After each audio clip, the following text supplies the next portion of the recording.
The following is a live presentation of Retro Sports Network, home of the champions of the past, present, and or future.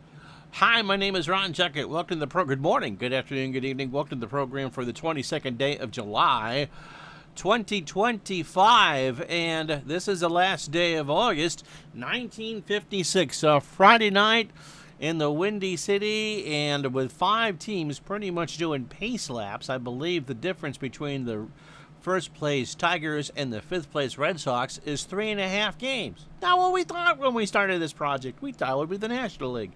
Oh no, it's the American League, and 2 teams who are in that stack of 5 for 1 spot. The Cleveland Indians and Chicago White Sox play a holiday weekend twi-nighter at Comiskey Park. Right now, these 2 teams will be playing 2 doubleheaders over the space of 4 days. So they need all of their starters to go as long as possible in both of these games. Cleveland, the road team, the White Sox, the home team.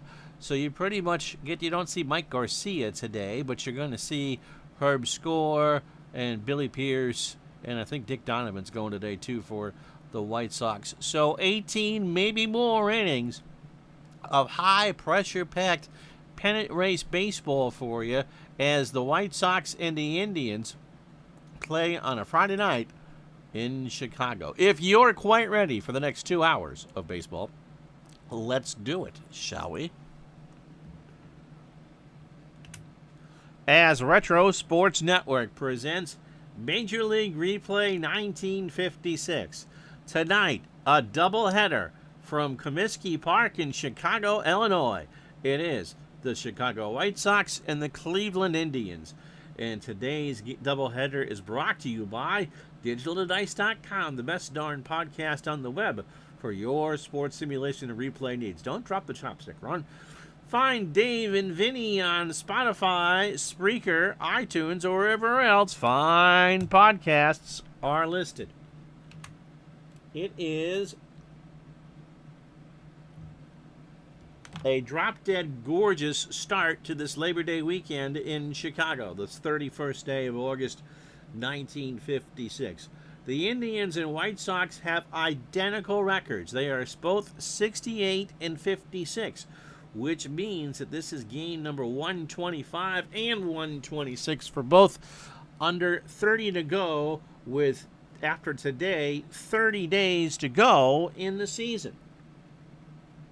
Billy Pierce gets the call for Chicago in Game 1.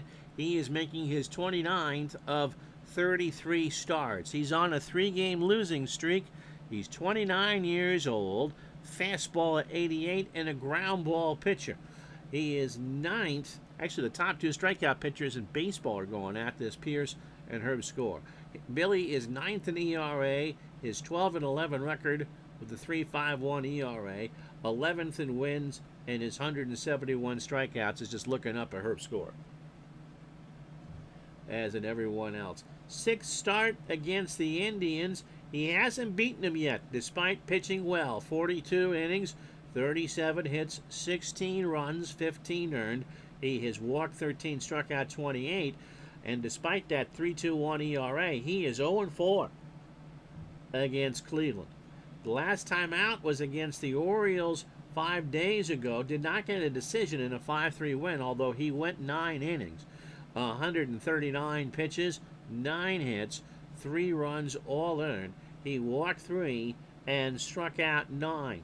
Overall for Pierce, 223 innings, 195 hits, 89 runs, 87 earned. He's given up 24 home runs. How you doing, Parallel League? 75 walks and 171 strikeouts. The lineup that will face him in Game 1. Yep, doubleheader. So we got 3 choices. You got Cleveland, Chicago, and Split. Al Smith with a big old hitting streak leads off in left field for Cleveland. Bobby Avila will bat second and play second. Al Rosen at third will bat third. Rocky Colavito cleans up and right. Sam Mealy is at first. He'll bat fifth. Jim Busby in center goes sixth. Chico Carrascal at short batting seventh. Jim Hegan behind the plate goes eighth. And Herb Score, the kid, on the mound batting ninth. Billy Pierce can give you 145 pitches. Let's go, Proto Guardians. Okay. Defensively for Chicago, Minnie Minoso a 9 and a 7 in left. Larry Doby a 7 and 3 in center, and Bubba Phillips gets a start in game 1 in right. He's a 4 and a 5. Fred Hatfield offering pork tenderloins is a 6 at third. Louis Aparicio a 10 and a 10 at short. Nellie Fox is a 9 and a 10 at second. Walt Dropo a 4 at first. Sherm Lawler gets the call in game 1. It is an 8 and a 7 behind the plate. And Pierce is a 6 on the mound with a .925 fielding percentage. Weather should not be a factor. Not a breath of wind.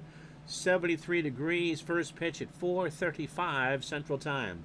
Al Smith, an 18-game hitting streak, hitting .261, 5 homers, and 48 RBI. This one starts with a ground ball to Fox over to Dropo and 1 out. So both teams at 68 and 56, looking up at the Yankees and the Tigers. These teams are tied for third. Avila at 213. Bobby has 6 homers and 35 RBI. Pierce deals, and there's a slow chopper to Aparicio on a hard hop over to Dropo, 2 out. So the NFL season, real season, hasn't begun yet, but the exhibition season, as it was known, is underway. And don't forget, the Cardinals, and we're not just making Pope jokes here, play here at Comiskey as well. So some of the grass chewed up. Al Rosen at 278, 14 homers and 69 RBI. Pierce deals, and there is a chopper between Fox and Dropo that Bubba Phillips will corral, and that's a 2-out single. For Rocky Colavito, Rocco hitting .253, 16 home runs, and 41 RBI. Pierce has allowed 24 dingers, which is the same number as he did in 276 in the third. How you doing, Evan? Aaron. Pitch to Colavito. Rocky into right field. Back goes Phillips. Bubba turns and watches it hit the wall. Rosen around third will score with ease, and Colavito with his 9th double standing on second base. So the Indians go up 1-0. Phillips thought that was gone, and so did I, but it caught by about half a foot and bounced away from Bubba. So with a run in, here's Sam Mealy at 175, no homers, and 6 RBI. Pierce deals. That's another fly ball to right. Phillips should be able to track that one down. He does, and that'll do. However, the Indians break the cherry. They get a run on the Colavito double. 2 hits and no errors. They lead the White Sox after half an inning, 1-0. So here is Herb Score. Score throws it hard. He throws it at 94 and a fly ball pitcher. He is 23. He's not quite sure where it's going, and neither are the batters. However, his record is not going to match real life. He is 12 and 12. He's making his 27th of 33 starts on the year. He leads the world in strikeouts. His 3.09 ERA is 6th, and his 12 wins is a tie for 13th. Against the White Sox, it's only the 3rd time he's faced them. They beat him once. He's 0-1 with a 2.40 ERA. Last year's Rookie of the Year, last pitched against the Red Sox on the 25th. Did not fare too well, 5 1/3 in a 12-8 loss, 139 pitches, 8 hits, 7 runs, all earned. Christmas treat, if you will. He allowed 2 homers. He walked 8, and as far as I can tell, that's a season high, and struck out 9. He has thrown 207 innings as we go into this, 140 hits, 83 runs, 71 earned, 18 homers. He has walked 112 and struck out 240. Here's how the White Sox will line up. Aparicio leads off at short. Nellie Fox at second will bat second. Larry Doby in center field goes third. Manny Minoso cleans up in left. Sherm Lawler behind the plate will bat fifth. 40 degrees in your 40 degrees in Aaron's part of the world is hot. Alexa, how many degrees Fahrenheit is 40 degrees Celsius? 40 degrees Celsius is 104 degrees Fahrenheit. That's hot. And he's rooting for the Indians. How you doing, Andy? Walt Dropo will bat sixth and play first. Bubba Phillips in right will go seventh. Fred Hatfield at third, batting eighth. And Billy Pierce on the mound batting ninth. Score can give you, he's got a rubber arm and 150 pitches. Defensively for Cleveland, Al Smith a 5 and a 6 in left. Jim Busby a 9 and a 7 in center. Calavito a 6 and a 9 in right. Al Rosen is a 5 at third. Carrasquel a 6 and a 7 at short. Avila a 6 and a 6 at second. Sam Mealy is a 5 at first. Jim Hegan a 9 and an 8 behind the plate. Score a 2 on the mound. That's good and stretch. It's not an action PC. With a .909 fielding percentage. Aparicio at 240, 3 homers and 45 RBI. When Aaron sees the name Indians, he thinks of our Western cowboy movies. Yep, that would be it. Pitch to Aparicio. Ball 4. 75 in Dayton, and 20, which is 24 degrees Celsius. Aparicio takes a big lead off at first. We'll see what they do with Nellie Fox. Nelson at 297, 4 homers, and 55 RBI. Score throws to first. Aparicio is out. So Aparicio was too far gone, and Score picked him off. 1 away for Nellie. That's about what it is here, Parallel League. Low to mid 70s. It was very comfortable this morning. Pitch to Fox. Hard ground ball to Chico. Over to Mealy. 2 out. Larry Doby at 279. 18 homers and 76 RBI. Doby into right field. Calavito going back. Rocky will make the catch, and the White Sox go in order. No runs, no hits, and no errors. After 1, Indians 1, White Sox nothing. So Busby, Carrasquel, and Hegan to face Pierce here in the second.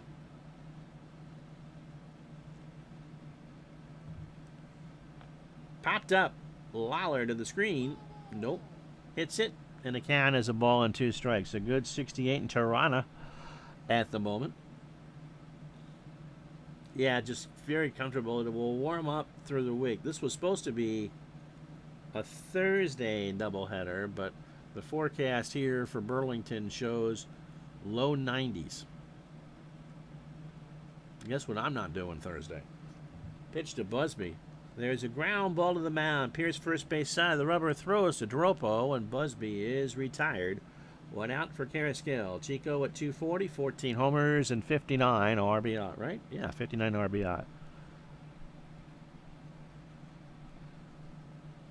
Parallel League, who grew up in Ohio, thinks it's odd that Doby was with the Sox, which is true. He started out in Cleveland. He was the first African-American player in the American League. Bill Veeck brought him up in 48, right? Yep, warming up and getting more hazy, more hot, more humid, more often. Don't forget to, after the ball game, to put on 92 sauna to feel those summertime vibes, man. Pitch to Carrasquel. Struck him out. First for Pierce, 2 out. A 1-2 off-speed pitch chased. And now bring up Hegan at 213, 7 homers and 30 RBI. 47, yep. So he was the second African-American player overall in the majors behind Jackie Robinson for Brooklyn.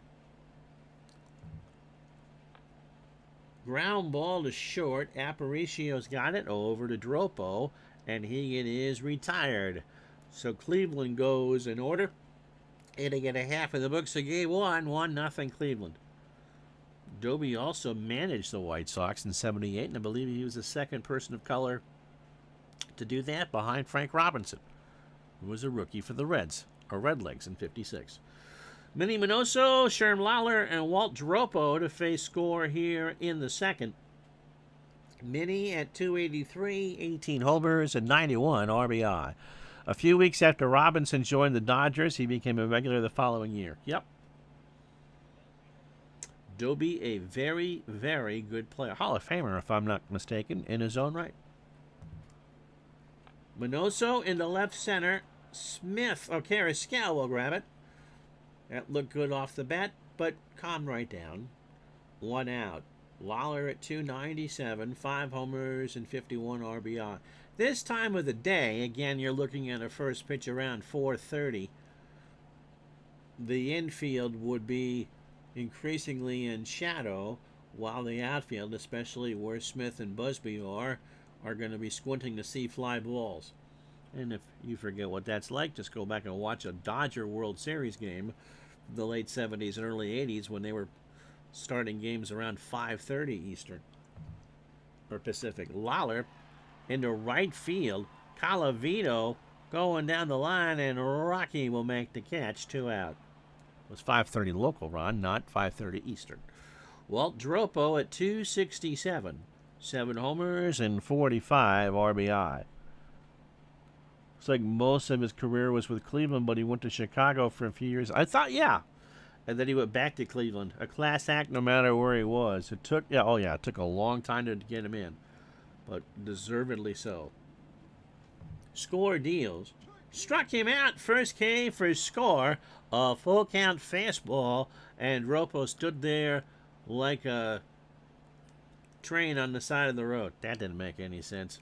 Anyway, you're not here for my poetry. No runs, no hits, no errors. We played 2 here in game 1, 1-0 Cleveland. Speaking of score, it'll be Herbert, Smith, and Avila to face Pierce here in the third. Herb at 132 and 3 RBI. Pierce deals. There's a high ground ball to Fox behind the bag at second. Over to Dropo for the out. For Al Smith, who is 0 for 1. Smith in the right field. Phillips will grab that for the out. 2 away. For Avila, Bobby 0 for 1. I didn't give you Pierce's opening 10. 43 pitches, 2 2/3, 2 hits and a K. And a run. That is up the middle for a base hit.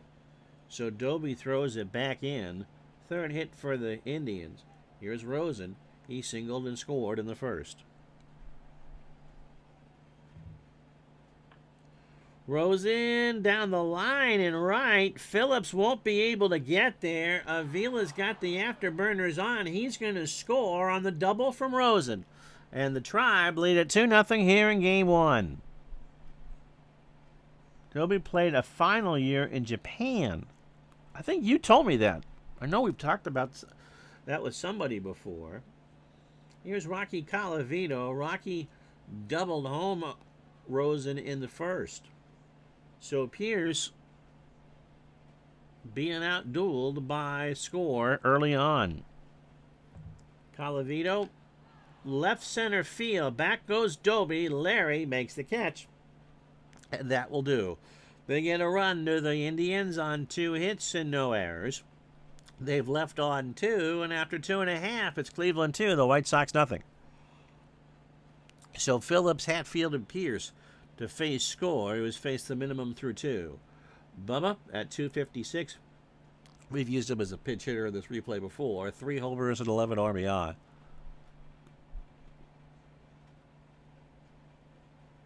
Or his teammates were Don Newcomb. Wow, yep. Nuke fell off a cliff, metaphorically speaking.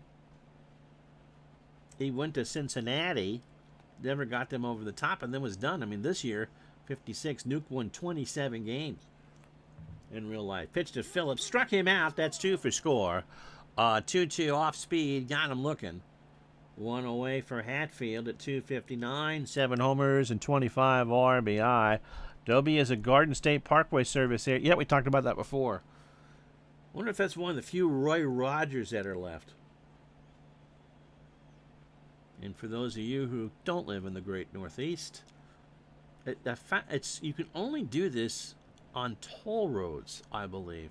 Service area islands where you can get gas and coffee and something to eat.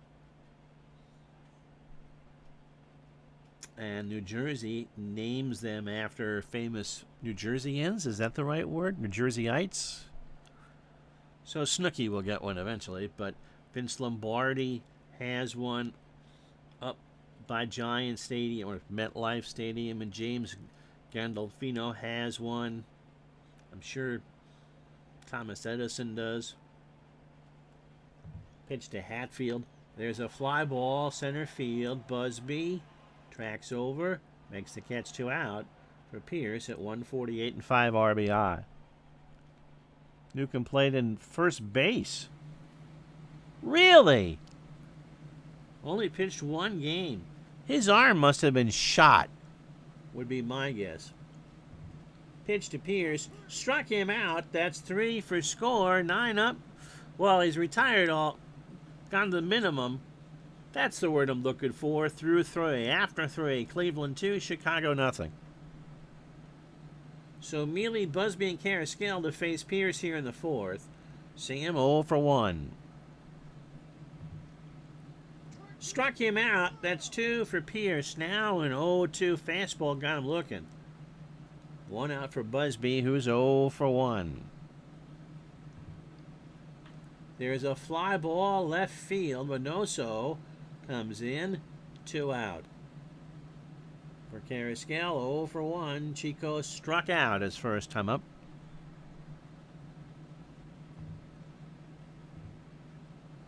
Got him. So Pierce has settled in there. He got Chico to swing and miss on a breaking ball. And after 3.5, no runs, no hits, no errors. Cleveland, however, leads this first game of 2, 2-0. Let's see. Others on the Parkway, the Garden State Parkway, James Gandolfini. Connie Chung, I didn't realize that she was from Jersey. Whitney Houston, John Bon Jovi, and Old Blue Eyes, Frank Sinatra. So here are the standing. Brooklyn's magic number is 18. They are now 86 and 39. They're playing 688 ball. Let's put it to you this way. If the Braves were an American League team, they'd have a 4-game lead.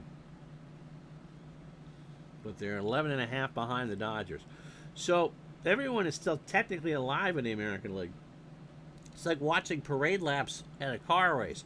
Red Sox at 5th, 3.5 back. Cleveland and Chicago tied for 3rd, 2 back. The Yankees, who just got stymied by the Kansas City Athletics for Jiminy Crickets, 1 back. And the Tigers, with 2 games in hand, are in first, hitting .280 as a team.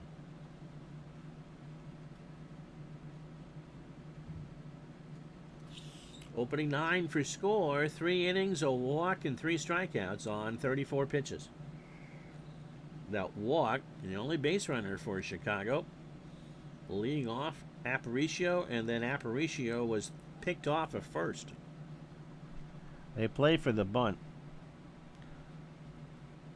A Molly pitcher rest area. As a kid, Andy remembers a Molly pitcher rest area in New Jersey. And he draws another walk.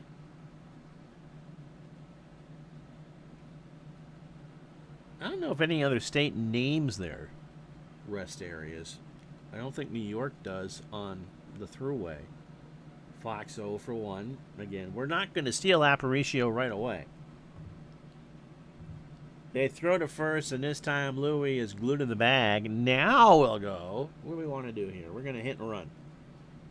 So Fox will be putting the ball in the play, and Aparicio goes. The pitch, the throw down to second, and Aparicio has his 15th steal.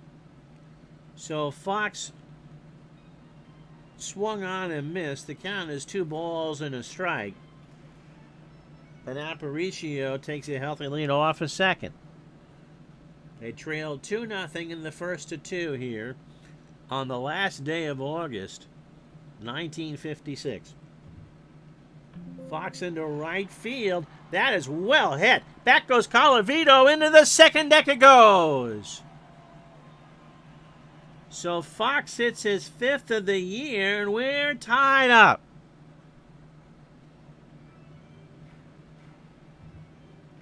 Not where you'd expect that power to come from now, would you? Fox just crushed that one.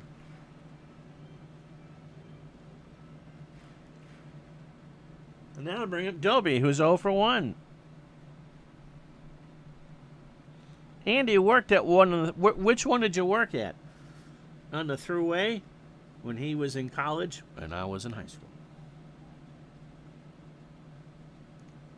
So Score has now allowed 19 homers on the year.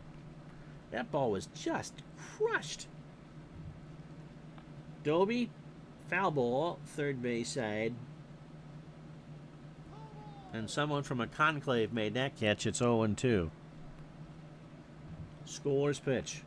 Doby down past Mealy at first. Colavito picks it up. Mealy should have had it. And the go-ahead run is on. Nobody out.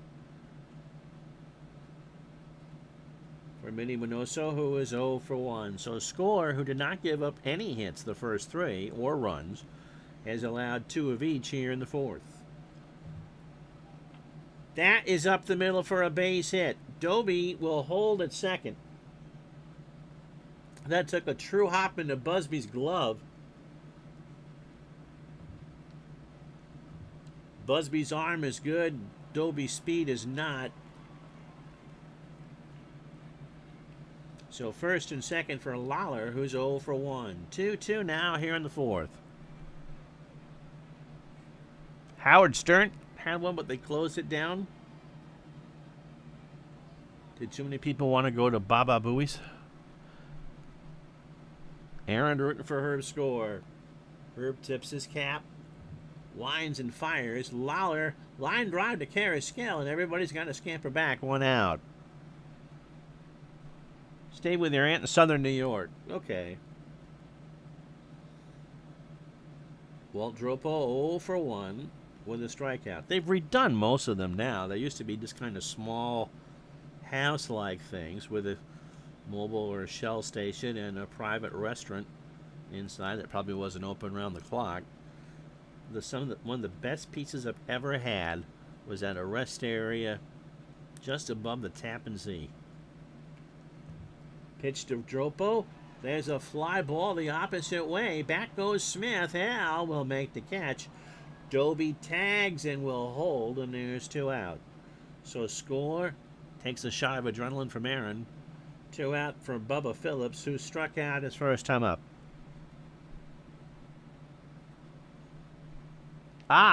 Bird goes tweet, cow goes moo, but what does the fox say? Yep, yep, yep, yep, yep, kaboom! Yep, yep, yep, yep, yep, kapow! There. You happy now? I like 50s baseball that models, hat models very much. I find the model names, I'll buy them. I was always a fan of the Giants hat, which is the same, similar NY, the interlocking NY that the Mets have, except for the NY was orange, and the background was black.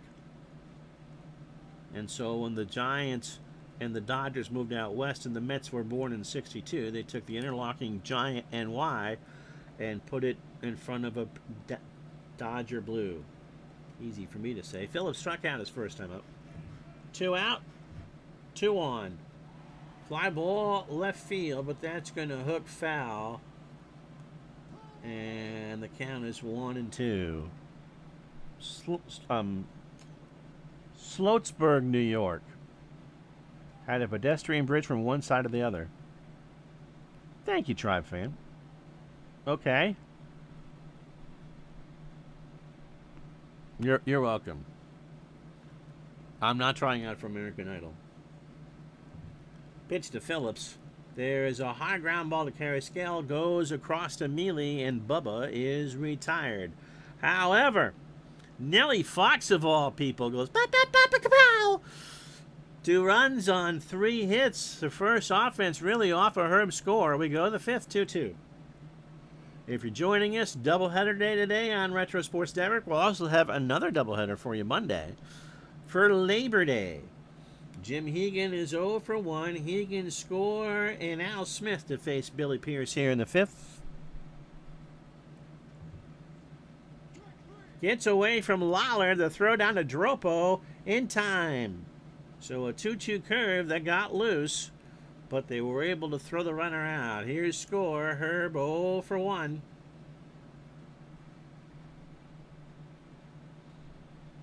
It would have been a little earlier than that, Andrew, or cleaned the bathroom, or both. This would have been 81, so you weren't doing that. I'm not supposed to drink. It's 5 o'clock. Aaron, what time is it right now where you are? Score 0 for 1. Pitch. There's a fly ball right field. Phillips moving over, makes the catch. 2 out for Al Smith. 18-game hitting streak. He's 0 for 2. Yeah, I missed it by... So it's 5 o'clock somewhere. In fact, it's 7 o'clock where Aaron's watching. You know, it must be whatever is in Parallel League's Chipotle Burrito, because he actually wrote that, and I just, do what I always do. Act out. Pitch to Smith.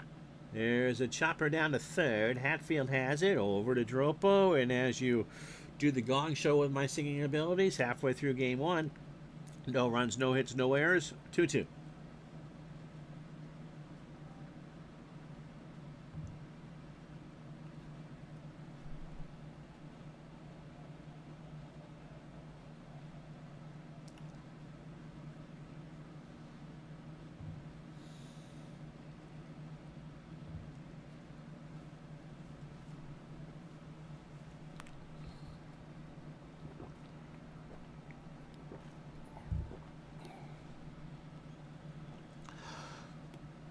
Doubleheader day here on Retro Sports Network. 1st to 2, Cleveland and the White Sox. Friday night, twi-nighter at Comiskey. 2 runs, 4 hits, no errors for the Indians. 2 runs, 3 hits, no errors for the White Sox. Rocky Colavito doubled home Al Rosen in the 1st to put Cleveland up 1-0. And then Rosen doubled home Avila to make it 2-0 in the 3rd. But Nellie Fox, of all people, slammed his 5th of the year into the upper deck and right center field to tie this ball game at 2. Herb score, 3-hitter through 4, 2 runs, both earned a homer. He walked 2 and struck out 3. Remember, with doubleheaders looming on Monday, I'm sure for both of these teams for Labor Day, it's important that these 2 pitchers go deep. You don't want to burn multiple pitchers too much in the first of a doubleheader. Billy Pierce, 5 innings, 4 hits, 2 runs, both earned, and he has struck out 4. So Hatfield, Pierce, and Aparicio to face score here in the 5th. Fred is 0 for 1. Bad memories on that burrito, Parallel League says. Woke up in the middle of the night with an upset tummy. Yeah, that just didn't sound good. I did some tacos this weekend that did a number on me. Chief Wahoo looks drunk. Yes, Chicago has won it. Again, we talked a bit about this yesterday, that these pre-television logos just would scare the bejesus out of you. Hatfield 0 for 1. There is a ground ball to Mealy, and Salm can't make the play. That's an error. That's the 2nd error of the year at first, and Hatfield reaches. Imagine as a kid, you're growing up, you're a Tiger fan, and someone hands you a plushie or that with the logo on there, and you're looking at that going, ugh, almost as bad as the first teddy bears. Billy Pierce struck out his first time up. They play for the bunt. Pierce obliges. Mealy picks it up, goes to 2nd, and they get Hatfield. Carrasquel is there, and the sacrifice doesn't work. So fielder's choice 3-6 for Aparicio, who is walked twice by Herb Score, stole a base and scored in the fourth on the Fox homer. Score 69 pitches, 18 batters, 4 1/3, 3 hits. The home run from Foxy's walked 2 and struck out 3.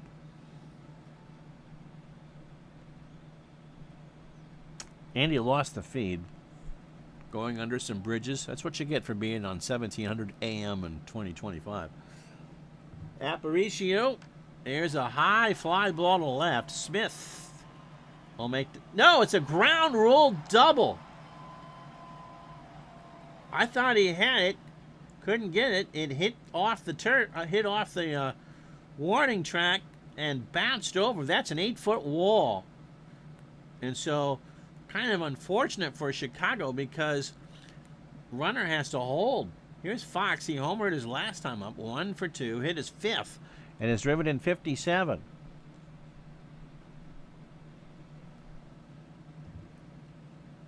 That's up the middle. Base hit. Pierce will score. Aparicio around third. He's going to try it. The throw to the plate. Not in time. Nellie Fox is driven in 4 here in game 1, a 2-run single. And the White Sox go up 4-2. You guys start thinking split. So here's Doby. Larry 1 for 2. Herb not pitching all that well.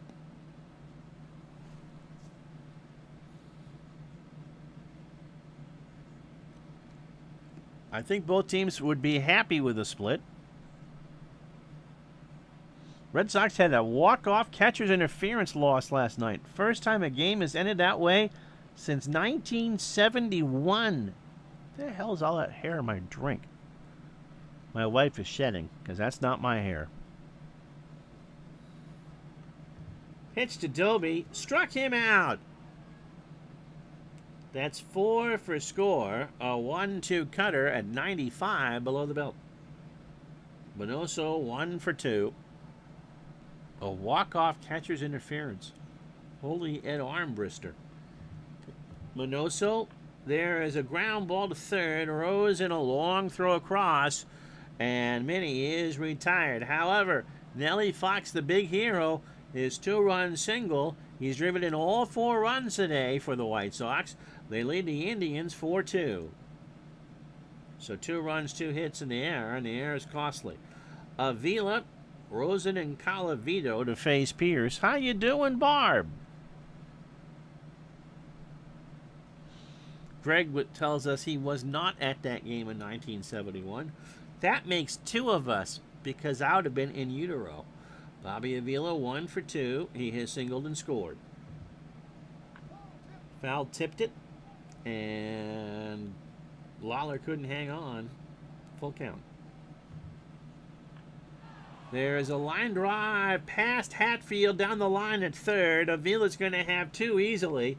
Minoso lobs it back in, and that's the 5th hit for Cleveland. So both teams have 5 hits. Here's Rosen. Rosen doubled home a run in the first.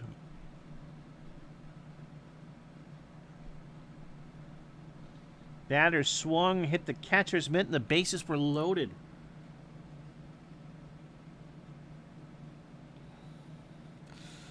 When you're hot, you're hot. And when you're not, you're not. John Henry found a way to trade Mookie Betts all over again. Pitch to Rosen. There's a ground ball to Pierce. Avila will hold the throw to first in time. 1 out for Colavito. Rocky 1 for 2 today. He has an RBI double. Aaron, it's okay. Pitch to Colavito. Rocky swings into center field. Back goes Doby. Larry will make the catch. And Avila will tag. The throw is cut off by Aparicio.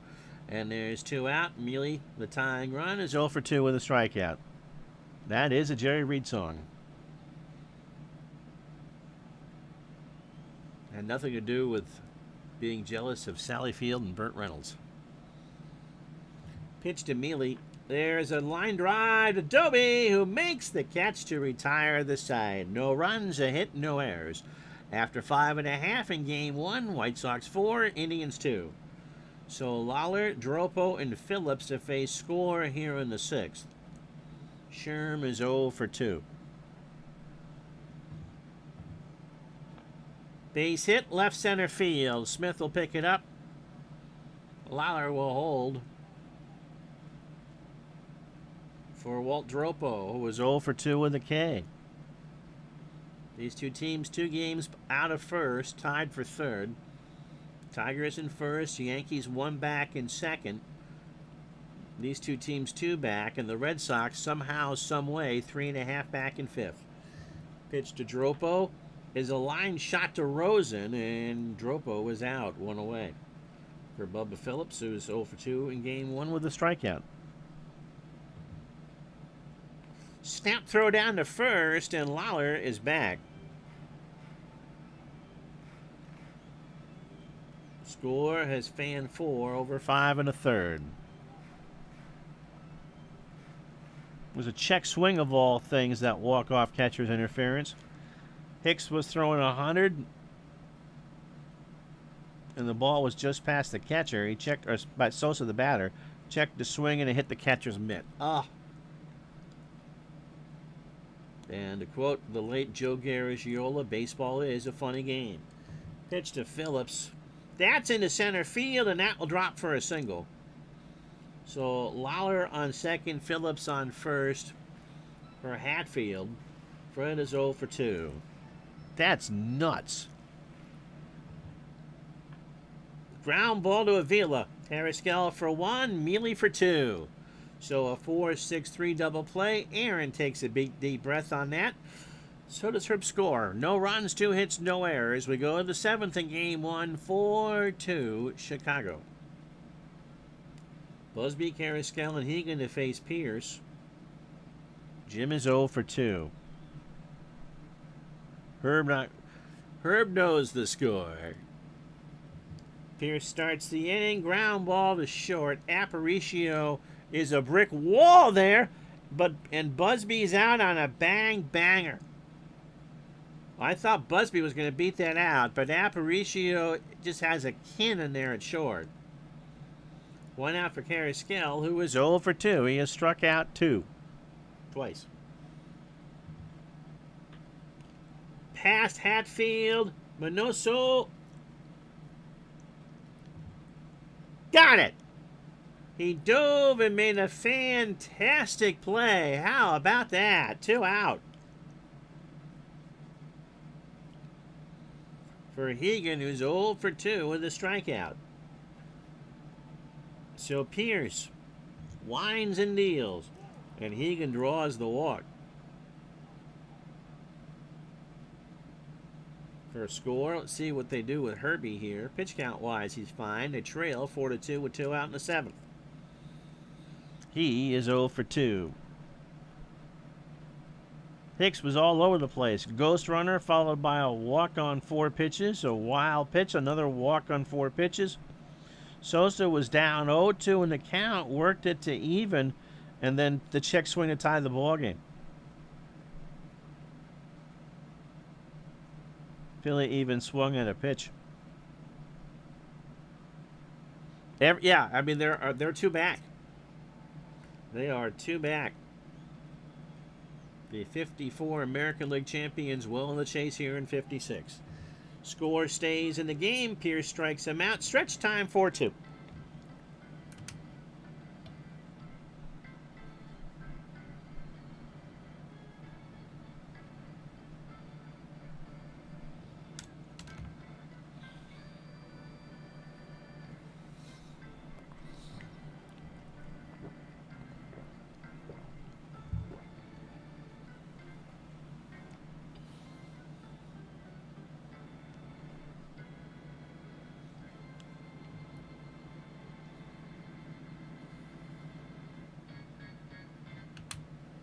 Billy Pierce will stay in the ball game.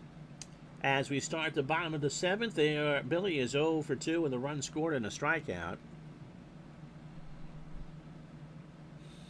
30 days left of the season after this one. Pitch to Pierce from score. Ground ball to third. Rosen to Mealy. 1 out. Aparicio's had himself a day. He has doubled, walked twice, scored twice, stolen a base. Score 27 batters, 108 pitches, 6 in the third, 7 hits. The home run to Fox, who's driven in all 4 Chicago runs. He has walked 2 and struck out 4.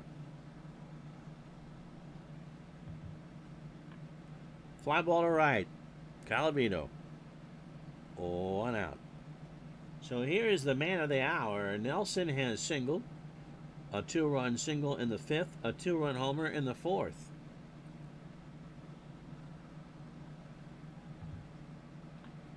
And a high ground ball to second. Avila throws to Mealy. 2 out. 3 out. That'll do. We've played 7. 4-2 Chicago. So Smith trying to get that hitting streak up to 19. With Avila and Rosen to follow. 4 runs, 7 hits, no errors. And the White Sox have left on 4 in game 1. The Indians 2 runs, 5 hits, an error, and they have left on 4 here in game 1. Pierce has outdueled Herb Score. Pitch to Smith, who is 0 for 3. That's right back up the box. He'll throw to Dropo, 1 away. So 118 pitches, 7 in the third, 5 hits for Pierce. He's walked 1 and struck out 5. Avila has singled, doubled, and scored. Todd B. Who threw a no-hitter for you? And Bobby. Oh, how are you, Bobby? Todd B says that 55, 56 seasons for Score are almost like early Nolan Ryan years. That's very good apt comparison, Todd. He has the stuff to fire a no-hitter, give up a few hits, but he'll walk anybody. Absolutely.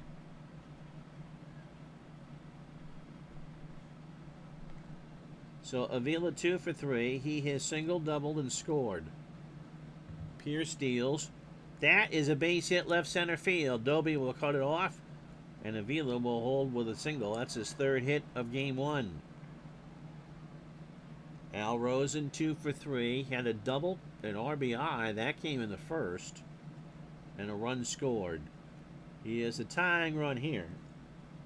They throw to first. Avila is back. Got him. 6 for Pierce. 2-2 fastball got him to swing and miss. Here's Calavito. Rocky has an RBI double.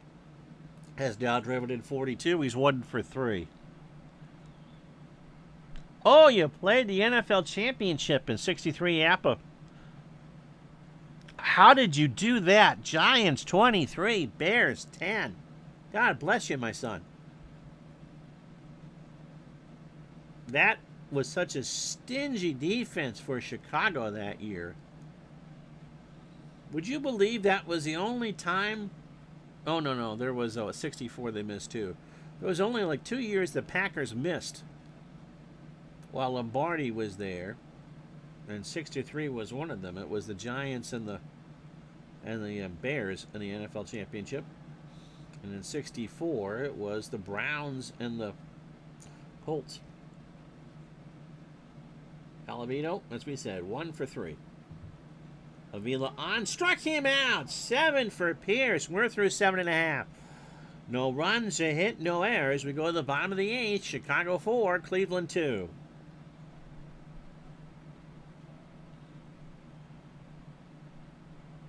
Nolan Ryan won a World Series game for the Mets in '69. I believe he got the win in Game 3. It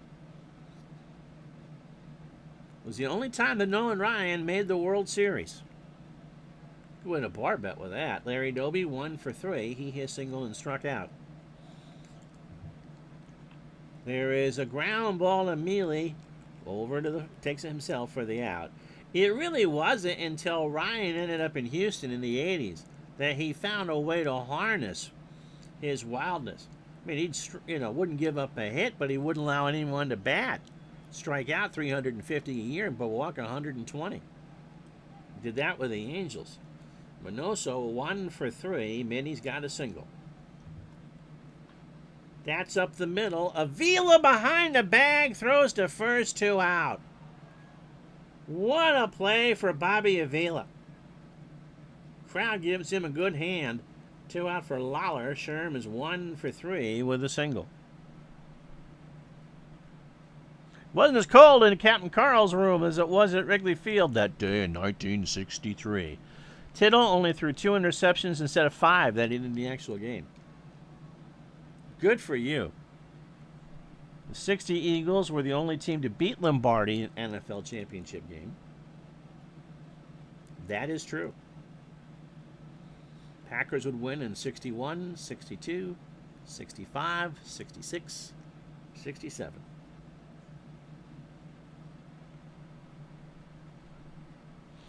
It's because the Mets really are the redheaded stepchild of New York. As far as if you can look at the Yankee history. J.R. Richard did not had the stroke. Yeah, well, and if they had won any of those 3 games that Philly had won. What was it? That was a best of 5 series, and 3 of the 5 or 4 of the 5 won extra innings. Up until the Mets-Astros series in 86, you could have said that was the best NLCS. I think the Mets and Astros in 86 kind of changed that. Because I don't think the Mets were beating Mike Scott in a Game 7. Lawler 1 for 3. Fly ball, opposite way, left field. Back goes Smith. Al won't get it, off the wall. Lawler is into second standing with his 15th double of the year. So that's the 8th hit for the White Sox. Here's Dropo 0 for 3 with a K. J.R. Richard, one of those what-if stories. Had the stroke, started, didn't he start the All-Star game in 80? And then had the stroke. They will walk Dropo to face Bubba Phillips. And Bubba Phillips will come out. So who can hit a lefty? The answer is going to be nobody. And nobody.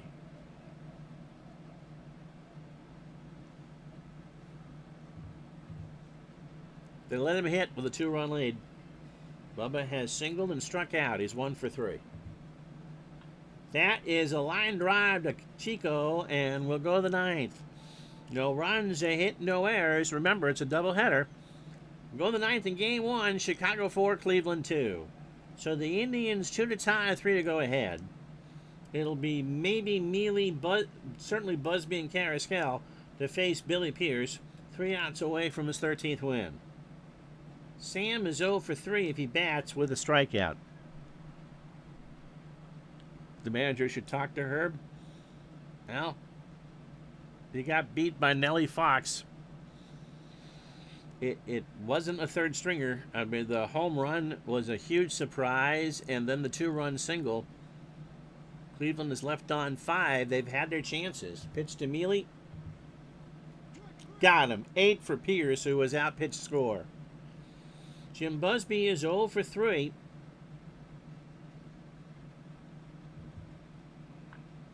Up the middle, and the tying run is going to come to the plate. So Busby's on with a 1-out single for Carrascal, who is 0 for 3. Pierce has struck him out twice. So Billy, they're going to try to milk him here through the 9th. Chopper to Aparicio. Fox for 1. And Carrascal will beat the throw. So 6-4 on the fielder's choice. Last chance saloon is Jimmy Hegan, who's 0 for 2. He's walked and struck out. So Pierce 1 out away from the complete Game 7 hitter.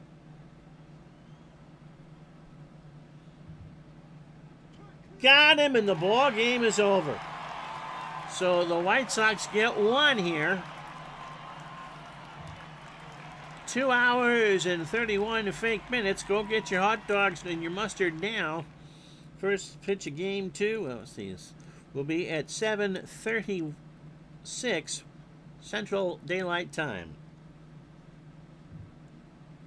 4 runs, 8 hits, no errors. The White Sox go to 69 and 56. They're left on 6. Cleveland falls to 68 and 57. 2 runs, 7 hits, an error, and they leave on 6. Nellie Fox is going to be your digital dice MVP. He drove in all 4 runs for Chicago. That home run in the 4th and 2-run single in the 5th. A double CG helped gave Billy Pierce a 9-inning complete game 13th win. 7 hits, 2 runs, both earned. He walked 1 and struck out 9. Herb score, 8 innings, 8 hits, 4 runs, 3 earned. The home run to Fox. He walked 3 and struck out 4. Game 2 in a moment.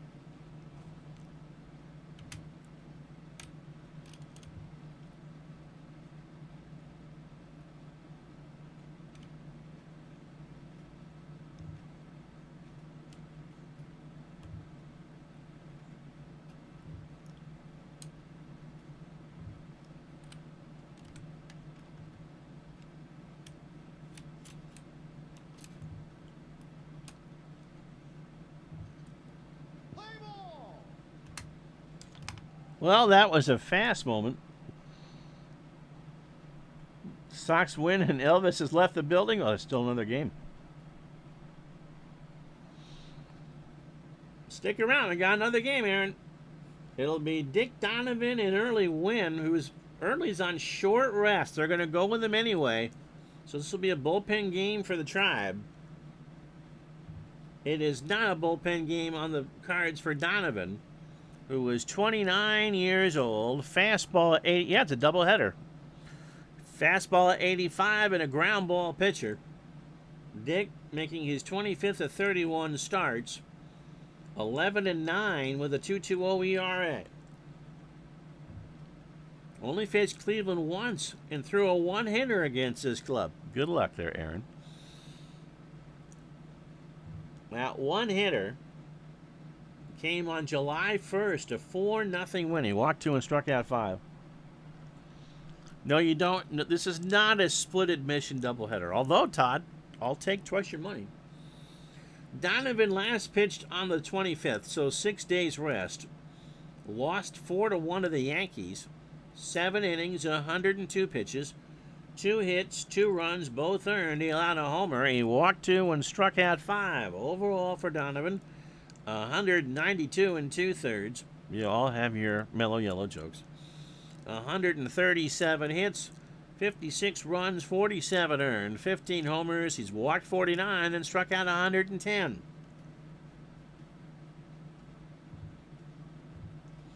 The lineup in game 2. Donovan quite right. All right, Andy. So Al Smith and his hitting streak was snapped. Will lead off here in game 2. Avila will bat second and play second. Vic Wirtz is in at first for Mealy here in game 2. He'll bat third. Colavito in right cleans up. Al Rosen at third will bat fifth. Gene Woodland gets the call in left field in game 2. He'll bat sixth. Hal Narragon, gang it on. Get it on. Bang it gone. Whatever. Behind the plate will bat seventh. Gary Skellett short goes eighth. And Wynn, who probably has 4 or 5 innings in him, on the mound batting ninth. Donovan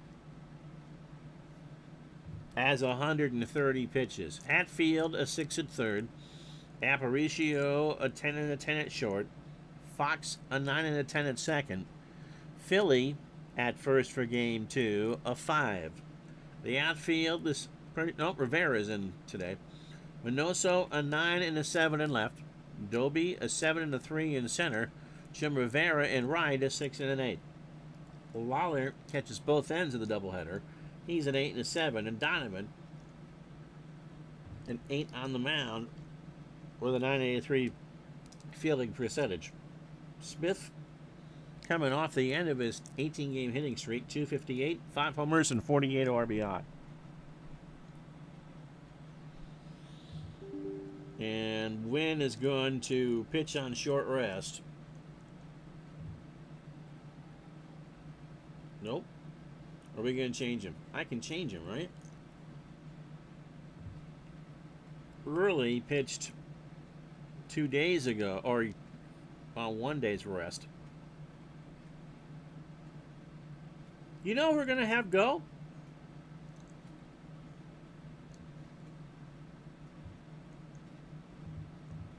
Bob Feller.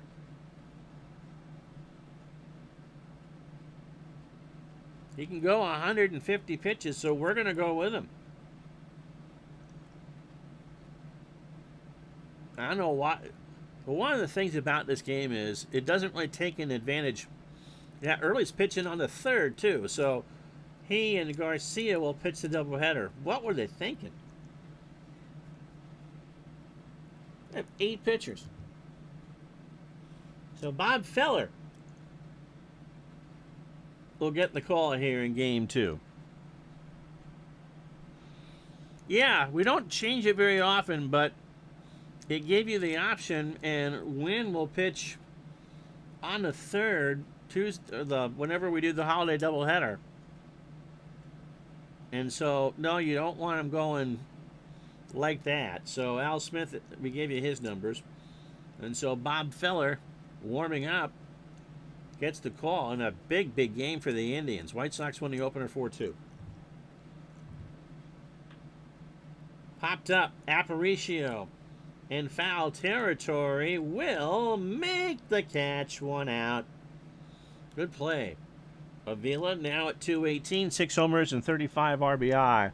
You know, it offers it. It is, I think, one of the big weaknesses in the game is it goes, you know, it tries to go through and estimate how fresh you would be, and 99% of the time it's good. But it doesn't really make any exception if, in doing an as played, if a pitcher pitched like a couple days ago. Has anyone actually tried to do the end of the 64 Philly season, John, if you're still there, doing this? Because Gene Mark panicked and threw people on 2 days rest and all that. And it would just, I can't imagine that you could do that with Philadelphia in this game. Feller took time to sign for 160 people before the game. That's true.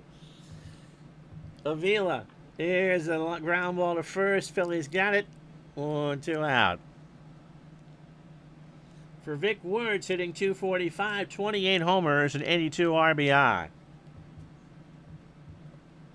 There's a ground ball to second. Fox over to Philly, and that will do. We have played half an inning, no score.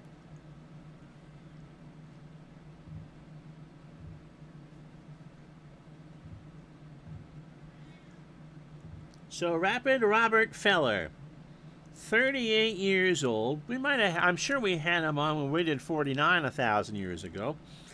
He still throws a fastball at 90. He's making his third of now what will be 5 starts. 1-1 in the replay with a 2.66 ERA. He last pitched on the 28th. 1 inning against Baltimore. His longest outing was 9 innings back against Detroit. He must have got hurt. Since then, his longest outing was against the Red Sox on July 16th, 4 2/3. So Feller, 40 2/3, 29 hits, 14 runs, 12 earned, 4 homers. He's walked 17 and struck out 15. You thought about it. Yeah, I just kind of wonder. Hopefully he wasn't drinking Road Pops, not knowing he was. Bob was ready. Signing autographs, but he was ready. Sean is playing 64, just hit June 24th. Yeah, Mock just... The 2 great chokes for Gene Block, the 64 Phillies, and Game 5 of the 86 ALCS. So Rivera will lead off. Nellie Fox will bat second at second. Doby in center goes third. Minoso cleans up in left. Dave Philly at first will bat fifth. Lawler behind the plate will go sixth. It is still a gorgeous night, 63 degrees. Fred Hatfield at third, batting seventh. Aparicio at short. Aparicio down to eighth in the lineup. He's playing short, and Donovan on the mound batting ninth. Feller can give you 150 pitches. Thank you, Sean. Rose didn't. Same thing in '85 when he replayed it a few years ago. Finished worse than the. Oh, just trying to get Pitchers on 2 days rest. This game engine just doesn't really allow you to do that. Did that as played? Yeah, that's tough. It'll be Gene Woodling a 6 and a 3 in left as we set the Cleveland defense for you. Al Smith a 4 and a 6 in center. He played left in game 1. Calavito a 6 and a 9 in right. Rosen a 5 at third. Carrasquel a 6 and a 7 at short. Avila a 6 and a 6 at second. Wirtz a 5 at first. Narragon a 2 and a 2 behind the plate. And Feller is a 2 with a .909 fielding percentage. But you're not here to watch Bob Feller field. Don't make me say that 5 times fast. Jim Rivera at .235. 3 homers and 36 RBI. If I do 54, I wouldn't do as played in September. What did I miss in September of 54? Ted Williams was the greatest hitter I ever saw, but Joe DiMaggio was the greatest all-around player, Bob Feller says. Yep. Yeah, Rose ran his pitchers out there. Yeah, it just wasn't. You do 3 days rest in the playoffs, but I think 86 was one of the last years that they did it. You got to have the right horses to do it, and if you haven't gotten used to it, it's just not going to work. Rivera into center. Smith, Avila, rather. 1 out for Nellie Fox, who was the big hero in game 1. 299, 5 homers, 59 RBI, and drove in all 4 in the White Sox 4-2 win. Base hit up the middle. Fox pretty much was on first by the time that ball bounded by Avila. And Nelly single-handedly trying to push the White Sox to the pennant. Here's Doby, Larry at 279, 18 homers and 76 RBI. Oh, yeah. Pete Rose definitely shortened Mario Soto's career. Soto, kind of like Jack Morris, although Morris got the notoriety for the Game of the Week no-hitter, Game 7 of the 91 series and all that, could just eat innings. Gave you Doby's numbers. And Larry draws the walk. So here's a question for you. Every once in a while on Facebook, you'll see a couple players compared from their Baseball Reference bios or whatever. And obviously the player that was older is the one that, he's the best player compared to the age. These players couldn't hold Mickey Mantle's jockstrap. There, I feel better. Minnie Minoso, by the way, at 283, 18 homers and 91 RBI. 2 on, 1 out. But the question was asked, if you could choose one player for their entire career between Jack Morris or Orel Hershiser, who would you choose? Pitch to Minoso, ball 4, and so Feller apparently had been drinking some of those Canada Wets and signing a lot of autographs because he's walked 2 and given up a hit. They're loaded for Dave Philly at 277, 3 homers and 46 RBI. And Browning was a rookie. Parallel League saw Soto strike out 15 at Riverfront. Yeah, he was great. So bases loaded here. Philly trying to drive home some runs. Ground ball to Rosen. Avila for 1. Philly's going to reach and Fox is going to score. So 1-0 White Sox with 2 out. For Lawler at 299, 5 homers and 51 RBI. So runners on the corners, 2 out. Feller deals, that's into center field. Smith tracing back, makes the catch, and that will do. So Feller finds the groove. He walked a couple, 1 run, 1 hit, and the White Sox leave on 2. After 1 in game 2, 1-0 Chicago. Did we lose Aaron? Split seems to be the consensus. In the poll, Calavito, Rosen, and Woodling to face Donovan here in the second. Rocky at 253, 16 homers and 42 RBI. John, who is a very fair judge of talent, says Morris. He was consistent for 10-12 years. Hershiser was better, but in about half those years. That's fair. Parallel League sent in an interview of Browning with a saber commemorating 10 greatest Riverfront games. That's cool. Browning had a great... I'm sure he had great Lou Piniella stories. The picture of Piniella with 3-pack of Winston's and a Bud Light after a game. Yeah. Greg had to go get a couple mustard dogs. Pitched to Calavito. Struck him out. 1 for Donovan. A 1-2 change. Got him looking. Al Rosen, 281, 14 homers, and 70 RBI. So John would vote for Morris. There is a ground ball to Fox. That'll do. And there's 2 out for Woodland. Gene didn't play in game 1. 282, 11 homers, and 39 RBI. I have an answer, but I want other people to do that. Todd B says I'll give Morris props for the haul after they include Schilling and Tiant. That's harsh. That's harsh. Woodling, fly ball, shallow right. Rivera coming in, rides the Schwinn, makes the catch. And we go to the bottom of the second. In game 2, no runs, no hits, no errors. Cleveland trailing 1-0. So Hatfield, look at the right side, Ron. Matt Luck would always ask, why do you leave the lineup so? Because I'm forgetting where I'm looking. Hatfield, Aparicio, and Donovan here in the second. Fred at 256, 7 homers and 25 RBI. Tell me how you really feel, Todd. Pepsi and peanuts for Greg. Decided to send the popcorn for the movie. And Greg, now Morris pitched in Toronto. He got a ring for you in Toronto too, didn't he? Sean refuses to pick. Both are pretty much the same. Pitch to Hatfield. Ground ball to third. Rosen throws him out. So 1 abstention. 1 vote for Morris. I take it Greg and Todd are voting for Hershiser.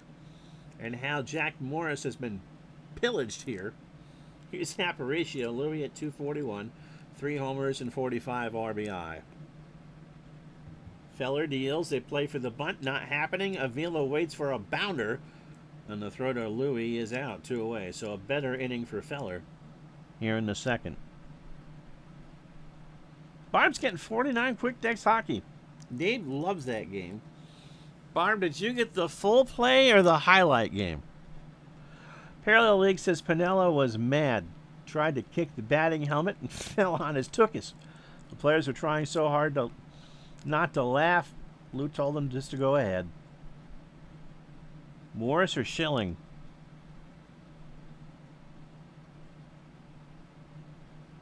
Morris over Schilling. Highlight. I think you'll like it. Bobby's getting both. Donovan at 175, a homer and 5 RBI. So anyone else want to chime in? Who would you take for a full... If you didn't know going in, who would you take? Jack Morris or Earl Hershiser? Pitch to Donovan. There's a laser shot over Wirtz in front of Calavito, and Donovan dinks one in for a single. 2 out for Rivera, 0 for 1. Feller opening 9. 100 autographs. A couple invitations for some Kiwanis Club shows. Inning in 2/3, 2 hits and 2 walks. Slow chaser to Avila. Bobby's going to first, and that will retire the White Sox. After 2, no runs, a hit, no errors. White Sox 1, Indians nothing. He just had to pitch in a matchbox. When Morris came to Toronto, one of our reporters said to him, "We finally have the best pitcher in the American League." Jack said, "Correction, you already do with Dave Stieb." Yeah. Parallel would take Morris. Hershiser was better at his peak, but Morris just knew how to win. All right, so 2 for Morris, 2 for Hershiser. And an abstention. Narragon at 329, 2 homers and 10 RBI. And there's a ground ball to third. Hatfield across the way over to Philly for the out. 1 out for Chico Carrascal, 238, 14 homers, and 59 RBI.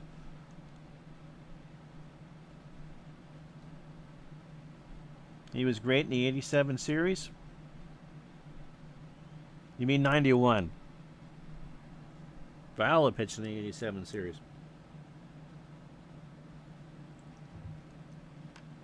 Fly ball, left center field. Minoso says so.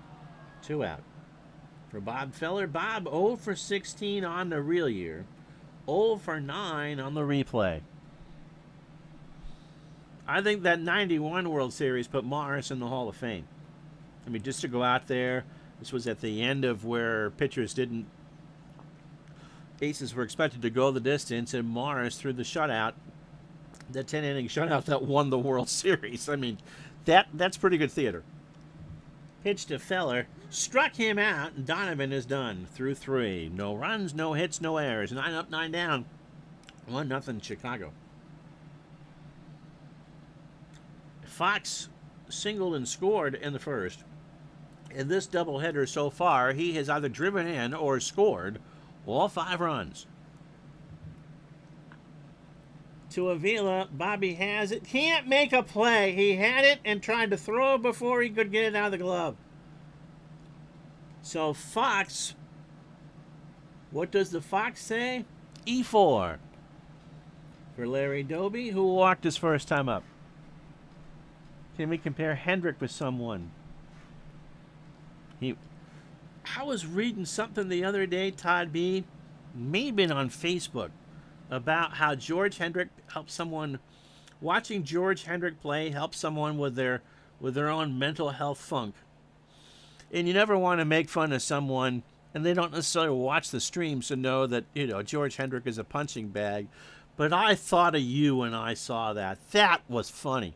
Not that, I'm glad that George Hendrick was someone's hero. But knowing everything that you said. Doby walked his first time up. This time around right field. Colavito going back.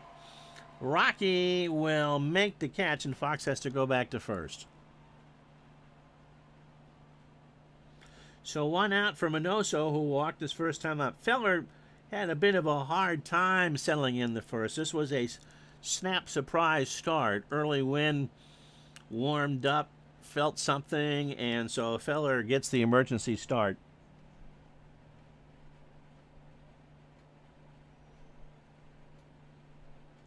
Jim Brown figures it was Maddox's postseason that made him not be unanimous. I just think there are just a bunch of curmudgeons out there who don't want it to happen.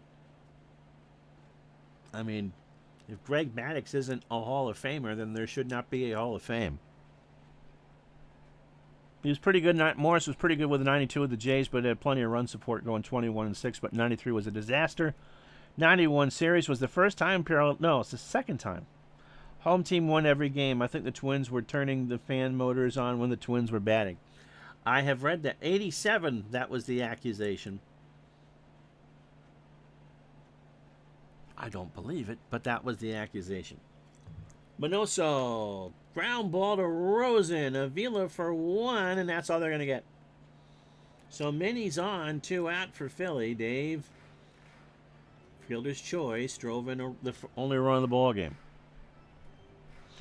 I'm going to say Hershiser. I think that we know that Oral had the better peak, but I think there is a lot of truth to Morris pitching to the scoreboard. Not that Morris was a bad pitcher, but I think by the time that Hershiser got to the Indians in the mid-90s, he was almost as much of a coach as he was a pitcher. The problem with those mid-90s Indian squads was there was no ace. I mean, Charles Nagy is not a number 1 anyplace else. They had a series of 2s and 3s and good 4s, but they didn't have a 1. Pitch to Philly. Well, they're going to throw over to and Minoso is going to come back. Twins won 2 titles at home, yep. Juan Guzman was your stud 92, 16-5 with a 2.64 ERA. Philly laces this one to right in front of Colavito, and that will drop. Minoso is going to go to third. 1944 National League MVP Marty Marion waves in the third. A personal friend of Big Clue. Lawler 0 for 1.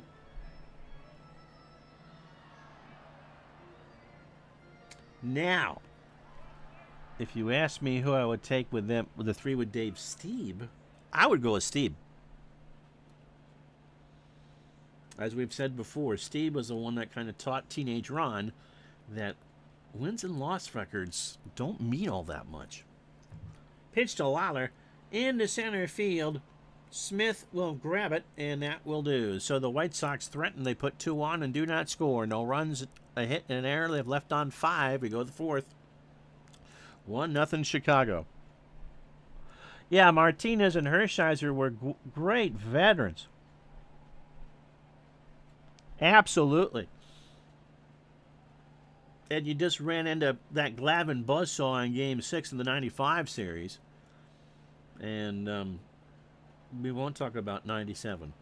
But yeah. So, I think they both, you wouldn't throw out either one of them for eating crackers in bed. But I would take Hershiser. Al Smith is 0 for 1. Opening 9 for Donovan, 3 innings and 2 strikeouts. That's a base hit in the left center field. So all the way over, Doby got a late jump. And Smith has a double. His 21st. So 1 on for Avila, who is 0 for 1. Drops one down. We weren't playing for it. Hatfield throws to Fox. It worked. And the tying run is Smith on third with 1 out for Vic Wertz. Vic 0 for 1.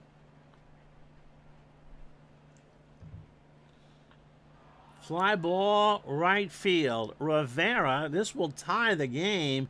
It's an out. Rivera makes the catch. Smith will tag and score without a throw. So 2 out for Colavito, who struck out his first time up. 88, Todd B. was the year that he had all those scoreless innings. And one of the reasons why the Dodgers, when we did 88 last year, didn't do all that well, because Hershiser just couldn't match what he did down the stretch. Although that would just be nuts if he did. I remember we were doing another game and some of the rest of the games at the end of the stream, and the Braves kept beating him. And no one was accusing the Braves of being good in 1988. Rocky struck out his first time up. Up the middle, base hit for Colavito. He wedged it between Aparicio and Fox, and that's the second hit for Cleveland. They got a run in here in the fourth, 2 out. Al Rosen's 0 for 1. Ground ball to Aparicio. Fox, they get the force, and that will retire the side. You don't need to see the standings. They really haven't changed. After 3.5, Cleveland and Chicago are tied at 1. So the only change is that the White Sox gained a half a game and Cleveland lost a half a game. And in the National League, Brooklyn is up 11.5. It'll be Hatfield, Aparicio, and Donovan to face Feller here in the fourth. Fred 0 for 1. Yeah, it was 88. Barb, what season did you get for the hockey game?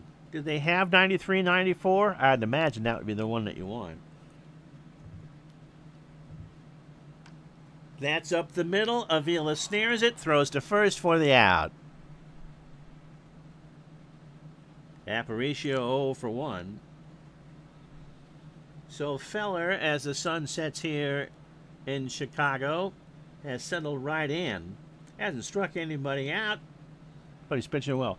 70-71, which science says the Rangers probably should have won that cup. And 91-92. Oh, 90, yeah, I figured. Oh, no, 93, 94. So is that why you grabbed 91, 92? Up the middle, base hit. So Aparicio reaches on a one-out single. Donovan singled his first time up. And so Donovan will wait. Winning run baseball on eBay with... I've never heard that one either. I wonder if that's in Bernie Strong's list of games. They throw to first, and Aparicio is out. They pick him off. Are you kidding? I waited. I wasn't sure what to do, and Bob Feller took care of it for me. Where's Aaron now? So 2 out, nobody on for the pitcher. Has a football game. Dave Stieb is in the Canadian Baseball Hall of Fame with others like Rusty Staub. Ontario's own Ferguson Jenkins should be in there. Donovan strikes out, and Feller just smiles as he heads back to the dugout and signs a bunch of autographs. No runs, a hit. Aparicio picked off through 4, 1-1.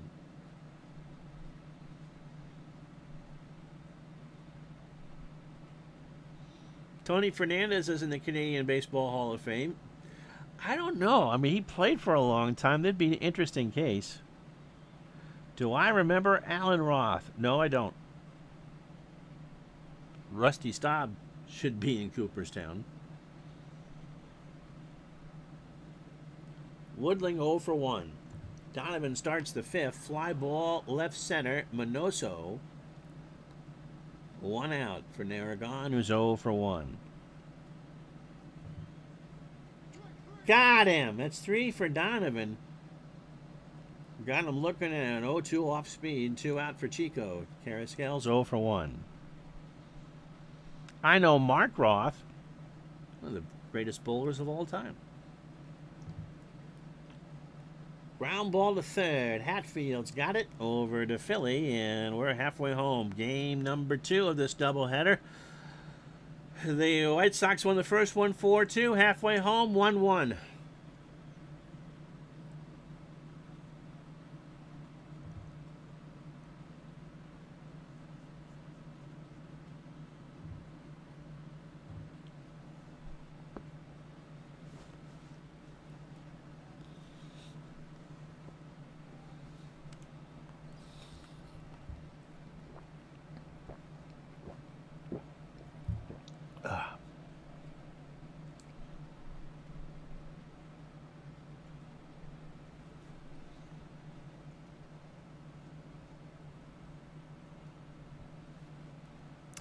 If you joined us late, second half of a doubleheader between Cleveland and Chicago. 1 run, 2 hits, and an error for Cleveland. They lost game 1 4-2. White Sox a run on 4 hits and no errors. Dave Philly got the White Sox on the board in the first. Boys to men with a fielder's choice to make it 1-0. And then Vic Wertz a sac fly a moment ago in the 4th to make it a 1-1 game. So Donovan and Feller, Bob Feller got the emergency start. Early win, felt a twinge warming up. So Feller, in the middle of signing autographs and drinking some old styles, came in 4 innings, 4 hits, a run. He's walked 2 and struck out 1. Dick Donovan, a 2-hitter through 5. A run. Drink that water too fast, you retaste it. An earned run, and he struck out 3 so far. So the rest of Feller's line, 59 pitches, 4 innings, 4 hits, 2 walks, and a strikeout. Alan Roth was a longtime stat man on NBC and had previously worked for the Dodgers, also in the Canadian Baseball Hall of Fame. Harry Coyle, when NBC lost baseball in '89 to CBS, Harry Coyle had directed every World Series from 1947 to 1975 or 76, and they did every other one while NBC had the contract. Rivera, fly ball the opposite way. Back goes Woodling. Gene to the track, makes the catch, 1 out. Nellie Fox 1 for 2, has scored the lone run for the White Sox in this one. Sparky and Lasorda are also in the Canadian Hall of Fame. Where is the Canadian Baseball Hall of Fame? Pitch to Fox. That is up the middle. Carrascal grabs that one off the mound, throws to first for the out. 2 out for Larry Doby, 0 for 1 with a walk. Parallel League's dad, would that be Rhombus? Used to have Walter Ray Williams. Oh, used to love Walter Ray Williams at bowling. He was great at pitching horseshoes. I bet he was. I bet he was. Your dad pitched in horseshoe tournaments with him. Yeah, Walter Ray. Yep. So if you could take Dick Weber, Earl Anthony, Mark Roth, Walter Ray, and Jason Belmonte, and put them in a stepladder, who do you think would win? Think about that. That's not a cut and dried answer. Larry Doby's 0 for 1 with a walk.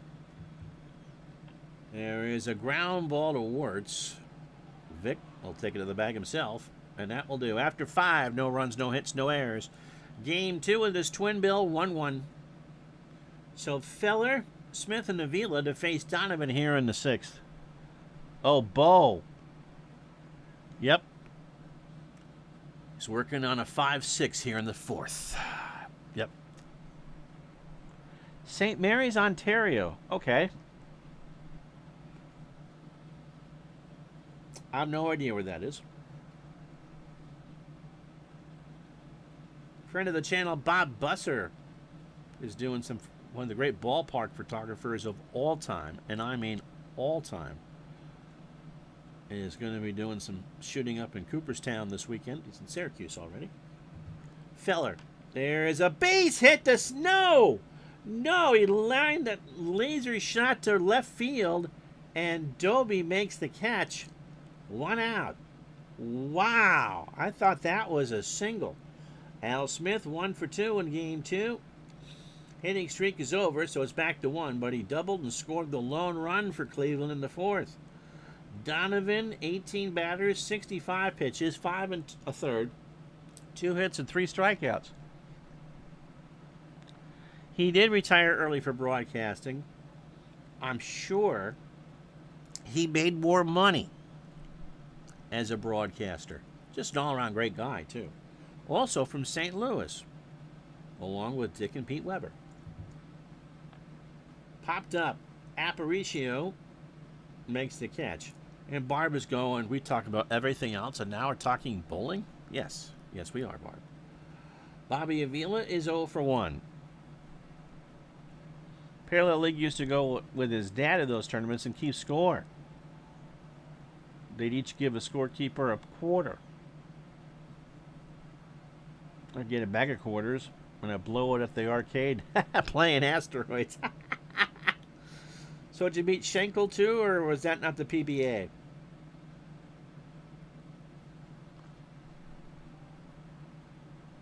And an All Sports Network.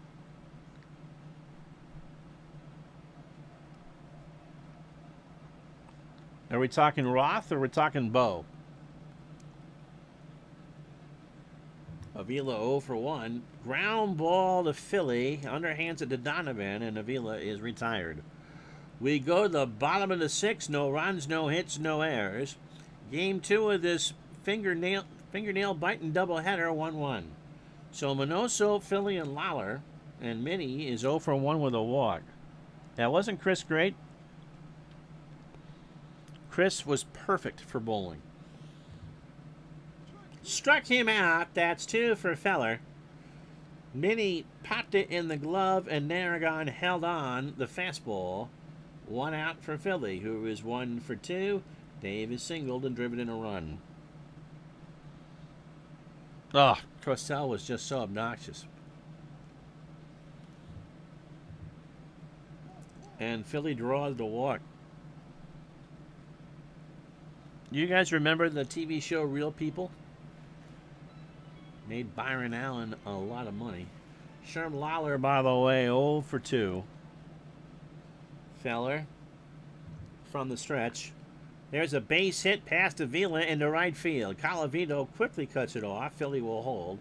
So first and second, Philly on second, Lawler on first for Hatfield, who is 0 for 2. Feller, again, the emergency starter for Cleveland here in Game 2. Stands at the ready in the stretch to Hatfield. Fred hits a fly ball to right. Colavito, that was hit harder than I thought, but Rocky's there.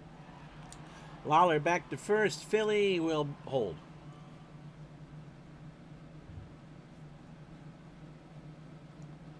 So 2 out for Aparicio. We're not want to hit and run. Louis 1 for 2 with a single. Oh, you met Chris and Howard at the '84 Olympics in Los Angeles. Schenkel. Chris did gymnastics with Kathy Rigby. No, that was Jack Whittaker. What was Chris doing in '84? And Cosell sneered through the boxing.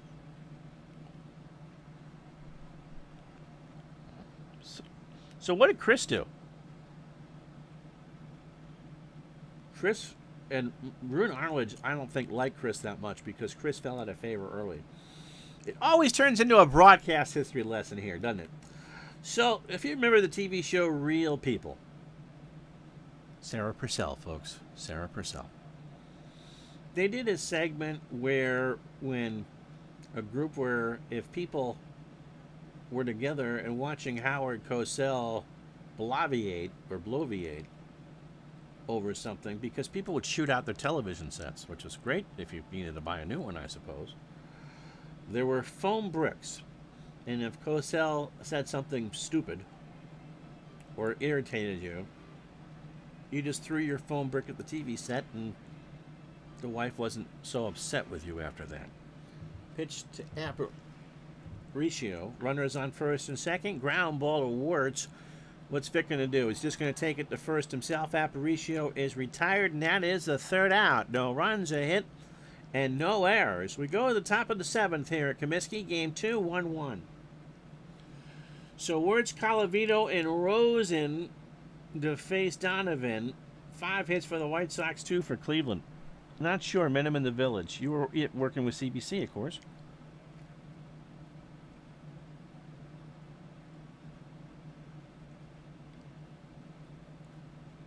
What'd you have for breakfast this morning, Ron? I don't know. What did Chris Schenkel cover at the '88 Olympics in Calgary? Ski jumping! Poor Ron. Wirtz 0 for 1 with a ribby. That's a fly ball right field. Rivera has it for the out. A fantastic diving catch, 1 out. Here's Colavito. Rocky 1 for 2. He has singled and struck out here in Game 2. Tex Cobb became one of your all-time favorite boxers because Howard retired after the Cobb-Holmes fight. I had a bagel too, Greg.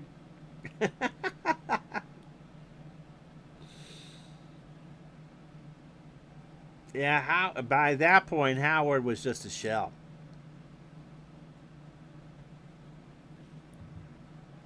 There is a ground ball to the mound. Donovan, third base side, throws to Philly for the out. Cosell, whose given name was Howard Cohen, was a lawyer. He had passed the bar in New York State. But I think it palled around with athletes, was actually a good friend of Ralph Branca. And when he had done some voiceover work, if you look carefully on YouTube, it's Cosell who was voicing the highlight film from the World 600 where Fireball Roberts dies. That's Cosell's voice in the background. You can't get much more Southern than 60s NASCAR, and you can't get much more New York than Cosell. So Cosell, who was trying to become a broadcaster, even with that voice, rose an 0 for 2. And Branca worked the pre- and post-game shows for the Mets the first couple of years, because Cosell was employed by ABC, and so for the first 2 years, that's what Cosell did. was the pre and post game show with Ralph Branca, and they played cards during the game. Pitch to Rosen. There's a fly ball left field, but that will hook out of play, and Sister Mary Catherine made that catch. 1-2 the count on a gorgeous night in Chicago. Pitch to Rosen. There's a ground ball to Aparicio, and he can't make the play, and Rosen's going to reach. So Aparicio makes his 31st error. And that'll bring up Woodling with 2 out. Gene is 0 for 2. Was he ever any good? He could have been. He was a novelty. He was good on Monday Night Football the first 10 years or so. Was terrible on baseball. Was good on their horse racing. He knew his stuff for that, and boxing. Parallel League used to play 3-on-1 football, and we'd connect the Commodore to the TV. When his buddy's team had lost, he beat the TV with a bed pillow. Oh, Rocky Marciano. Yeah. Okay. Harry Carey never passed the bar. Hey! Mike Bruzel. There you go. Woodling 0 for 2. Donovan's pitch. Here's a fly ball, left center. Doby running in, rides a Schwinn, makes the catch. Stretch time 1-1.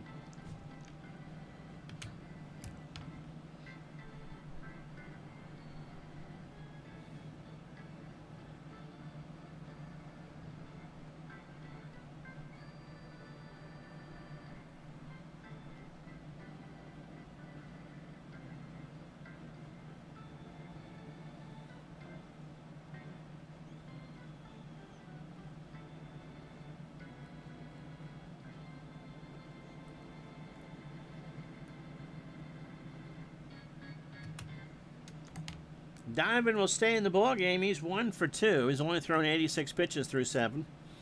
Followed by Rivera and Fox. Alex Walu. He was ABC's color guy for the fights, right? Parallel League used to take afternoon naps listening to Harry.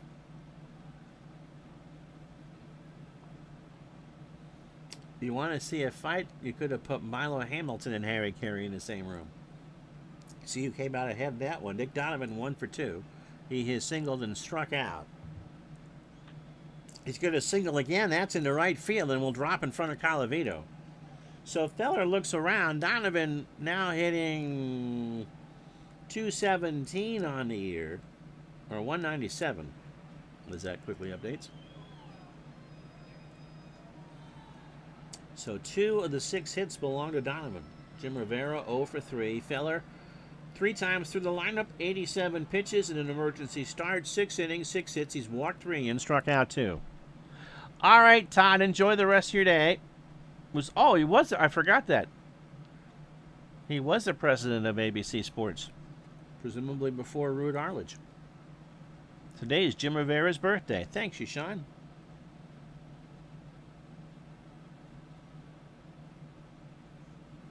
I'm assuming that July 22nd, not August 31st, because if he were singing it to Jim Rivera in this, he'd be looking at you going, you're nuts. Narragon and Feller have a word. Fly ball right field. Colavito going back, way back there. Happy birthday to you. That's your 4th of the year, and it's 3-1. So Rivera hits his 4th. Well timed there, DeMarco. Well timed. Give yourself a cookie. Rivera just smashed one. And the White Sox go up 3-1. For Nellie Fox, Nellie is 1 for 3. He has singled and scored in this one. All right, Barb, have a good day. Yeah, how about that? Pitch to Fox. There is a ground ball to Feller over to Wirtz for the out. 1 away for Doby. Larry 0 for 2 with a walk.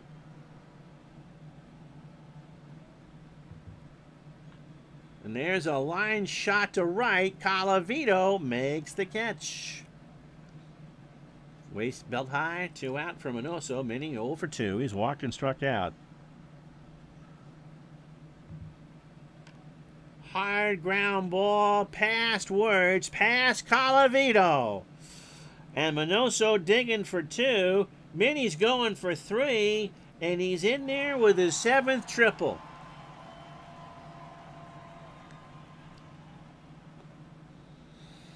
So runner on third for Dave Philly, who is 1 for 2.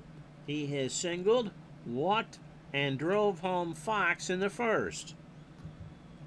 And they're going to walk him for Sherm Lawler. I'm not sure that was the right move, but what the hey. Lawler 1 for 3. Today would have been, oh, John, 105th birthday. Wow. Well, wherever he is, hopefully he's enjoying a cold one on his 105th. You still count the round ones, right?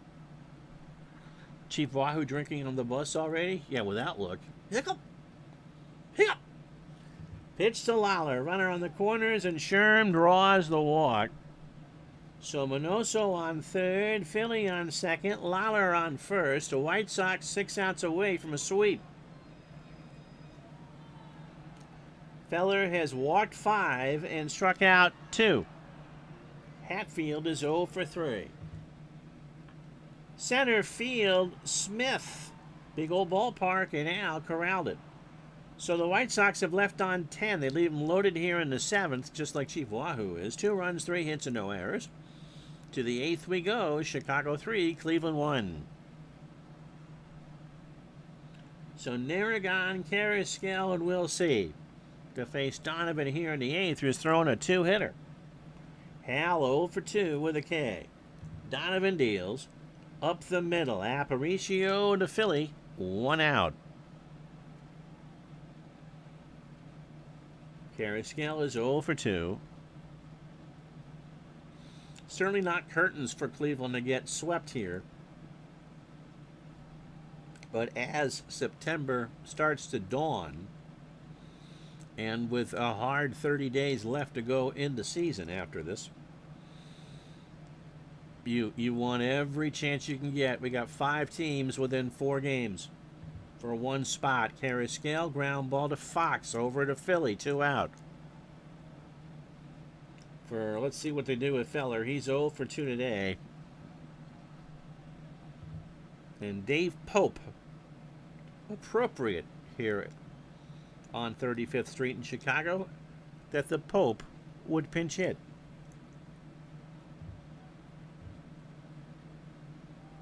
What can I tell you about Dave Pope? Well, he's over from Baltimore. He does not have a pinch hit. He's 0 for 2 in the replay. Overall, 243 and 3 RBI. Oh! Ground ball base hit.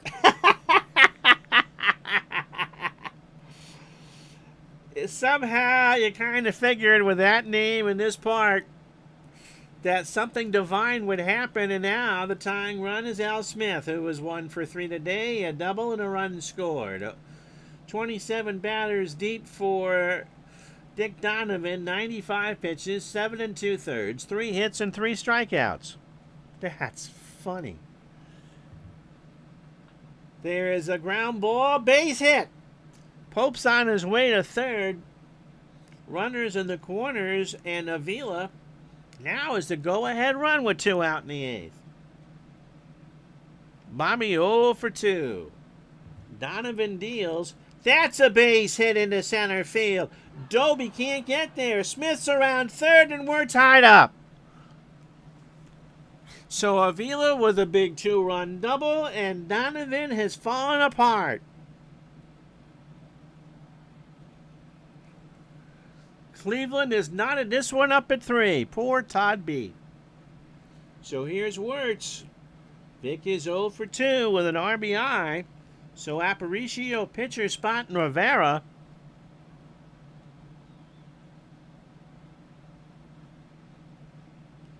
Somebody go wake up Wahoo. Okay. Here's Wertz. Center field. Doby will get there. But a big inning for Cleveland. 2 runs, 3 hits, and no errors. Dumbo, Don Mossy coming in to pitch. Doesn't he look so happy about it? We go to the bottom of the 8th. Cleveland 3, Chicago 3. Aparicio hits a ground ball to Rosen before we could get the numbers up. Over to Wirtz for the out. Well, the Sphinx is 27. He is 6-3. This is appearance 36. He has started all 3 of his games. He is that he will in this replay. He is a fastball pitcher at 88 and a ground ball pitcher. He hasn't pitched in almost a little over a week. He picked up a 6-out save against the Red Sox 6-5 on the 23rd. He allowed 1 hit on 27 pitches, a walk and a strikeout. 56 innings for Mossy overall, 45 hits, 17 runs, 16 earned. He's allowed a home run. He has walked 23 and struck out 42. They stuck him in the 9 hole, so no double switch. Donovan will come out and we'll play some reverse splits here and pinch hit Ron Northey. Northey is a pinch hitter, 378, 2 homers and 6 RBI. Overall, 426, 4 homers and 10 RBI.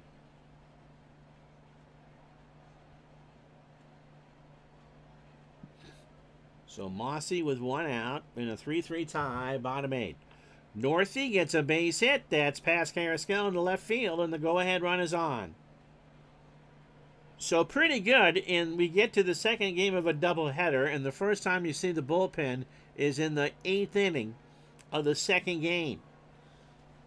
We said earlier that you could just destroy a team by going to the pen too early, especially in game 1. But this, unless we go 20 innings, isn't bad. Jim Rivera homered in the 7th to give the White Sox a 3-1 lead.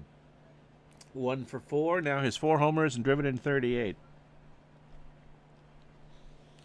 Mossy's pitch.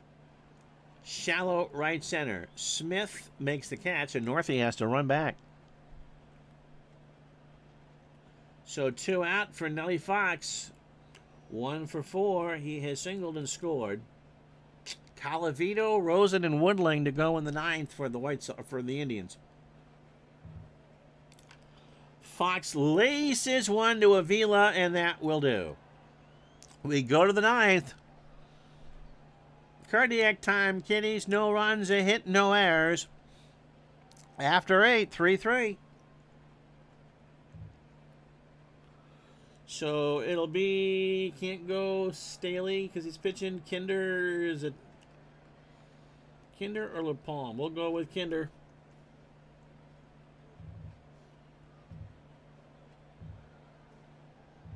Ellis over from the Cardinals at 42 years old. He is a fastball pitcher at 84 and a ground ball pitcher. 2-0 on the replay. A 4.91 ERA. A Kinder surprise, which is illegal in the United States. Choking hazards. 18th timeout for Ellis. Last pitched against Washington on the 28th. 1 inning and a 4-3 loss. 14 pitches and a walk overall for Ellis. I think it was the Yankee game on the 25th that he kind of choked the bit. 14 2/3 for Ellis. 19 hits, 11 runs, 8 earned. He gave up a home run. He's walked 5 and struck out 6.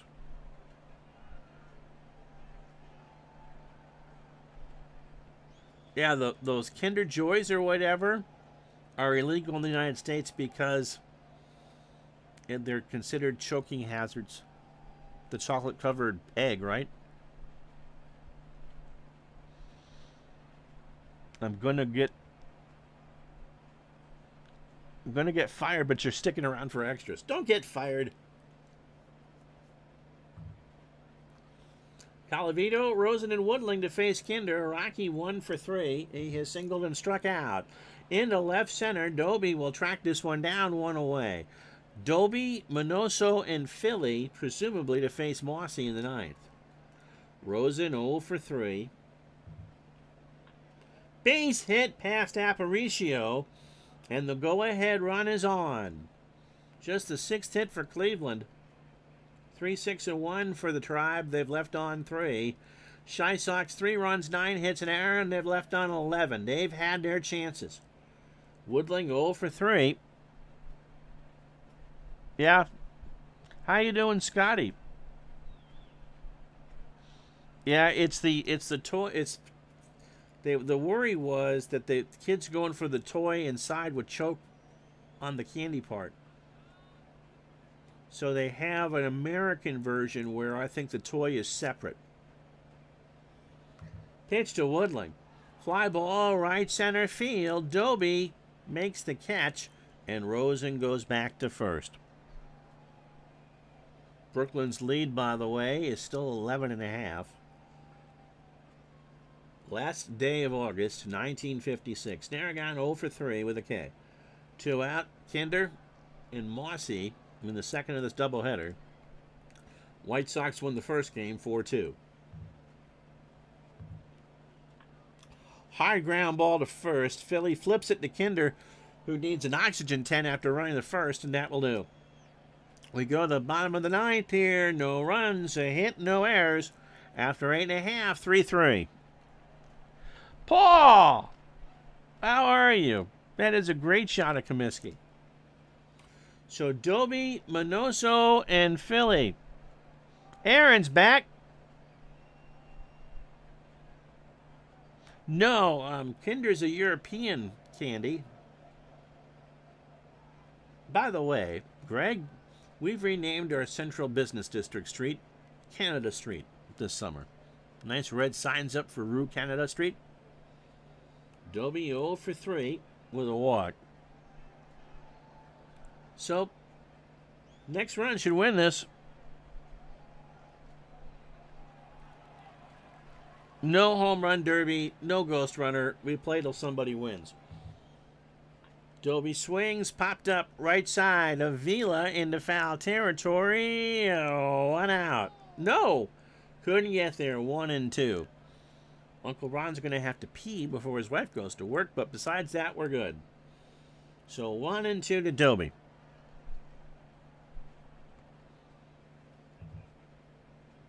Walked him, and the winning run is on. TMI, person who shares about what burritos do to him is telling me that's TMI? Minoso has 9 game-winning RBI. Doesn't mean he's walked off 9 games, but he's certainly capable. He has tripled in this one and walked and struck out. He's 1 for 3. I wonder if Mossy ever stopped. Now I got to read this. Stopped a line drive with his ears. Oh, Sean. The world's ugliest man. There's no word on whether or not he ever drank Dos Equis. Pitch to Minoso. That's up the box. Mossy to get Avila for 1, and they will gladly trade Minoso for Doby. Dave Philly with 1 out, 1 for 2. He has singled, driven in a run, and walked twice. To Carrasquel, Avila for 1. Philly's going to reach. So the White Sox have had the winning run on first now 3 times in this inning, and haven't gotten him past first base for Sherm Lawler, who was 1 for 3 in this one with a walk and a single. Prince and King Charles did. Yes. I say, I forgot where the polo ball was. It's right in front of you, Dad. Don't pick it up. We got it. Lawler waves the bat back and forth. Ground ball to Mossy. Free baseball, everybody. We're going extra. After 9 innings, it wasn't enough. No runs, no hits, no errors.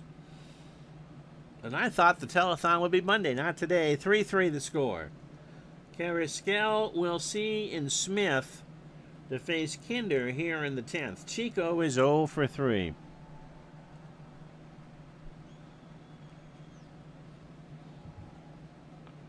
Base hit left center field. Minoso picks it up, thrown to second. Carrasquel is out. Chico got greedy, and Minoso has a good arm, and Fox was waiting there with the ball in hand. So 3-3. Let's see what they do with Mossy, who is 0 for 7. And Sam Mealy will pinch hit. So the bottom of the White Sox lineup will face a new pitcher in the 10th. Mealy is a pinch hitter hitting .071.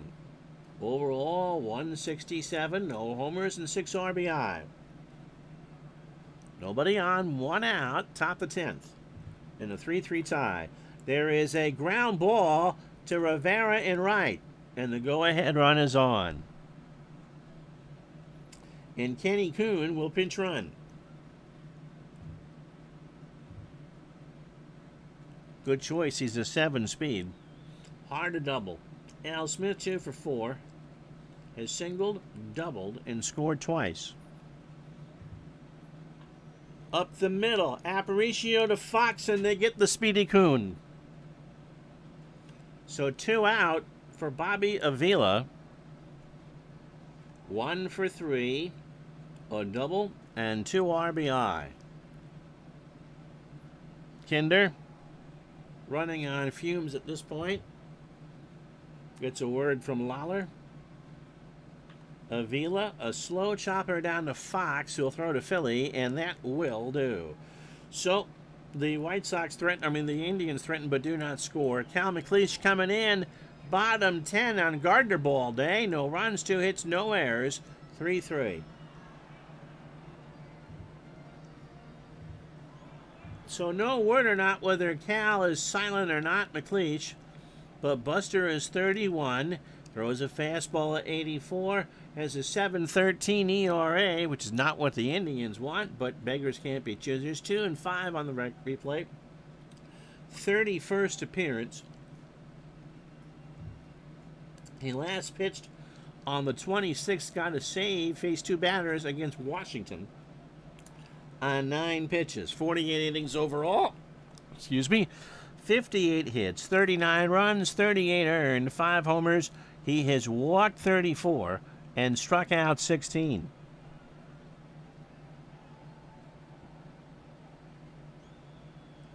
Istanbul stay with the Indians. Okay.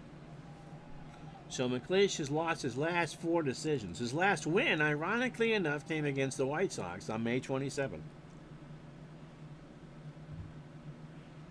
So Hatfield, Aparicio, and pitcher spot to face Cal. Fred is 0 for 4. To second, Avila robs him of a hit, 1 out. Yeah, not fighting with the McCoys. Avila, 20th great play. Aparicio, 1 for 4 in game 2.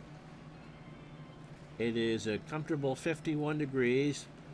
People have got the Nat Sherman cigars and the coffee going here as we play the bottom of the 10th in game 2. That is up the middle. Avila has it, throws to first, 2 out. And so we're going to have a pinch hitter to face Cal, and it's going to be Sammy Esposito.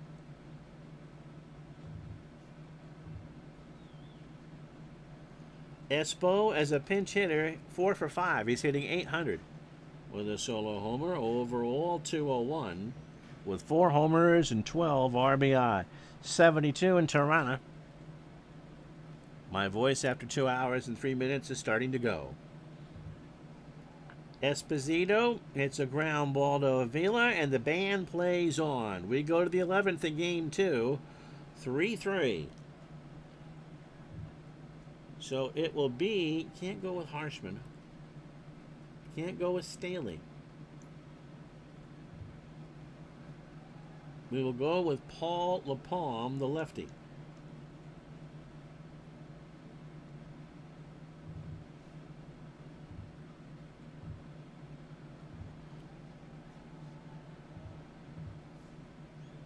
Helpful if you hit the right button. LaPalme, 33, fastball at 86, a ground ball pitcher, making his 21st appearance.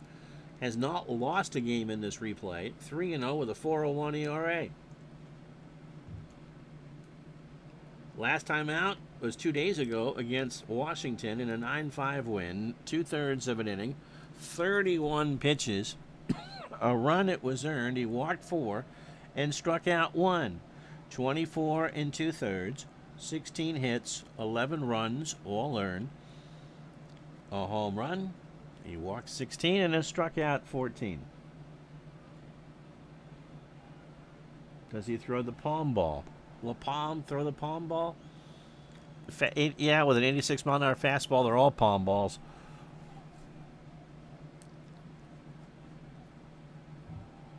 Heart of the Indian lineup, Wirtz, Colavito, and Rosen here in the 11th. Slices this one past Philly down the line and right. Rivera cut it off, and Wirtz has a single. So both teams, 3 runs, 9 hits, and an error now. However, Chicago is left on 12, Cleveland 5. Colavito 1 for 4. A single and a strikeout. And he walks Colavito. So 2 on and nobody out for Al Rosen, who was 1 for 4. Wirtz on second. Chances are he would not score on a single. Got away from Lawler, and that's a wild pitch. So I think LaPalme was drinking the supply of Bob Feller before the game. It's a 3-1 count. And they'll just walk Rosen at this point. Infield in for Woodling, who was 0 for 4. Bases loaded, nobody out. 11th inning and a 3-3 tie. Greg and a 72-mile-an-hour slow ball. Didn't we talk about your golf game yesterday? So I played third base and actually threw 10 miles an hour harder from third than he did on the mound. Woodling 0 for 4. Ground ball past Fox. Wirtz will score, and it's a 4-3 ball game, and there's still nobody out. And Gene did at least get some wood on it. Where's Aaron now? Here's Narragon. Hal 0 for 4. LaPalme has pitched LePuy. He's doing his best Pepe Le Pew impression out there. They'll play back now. And Jim Busby's going to pinch hit.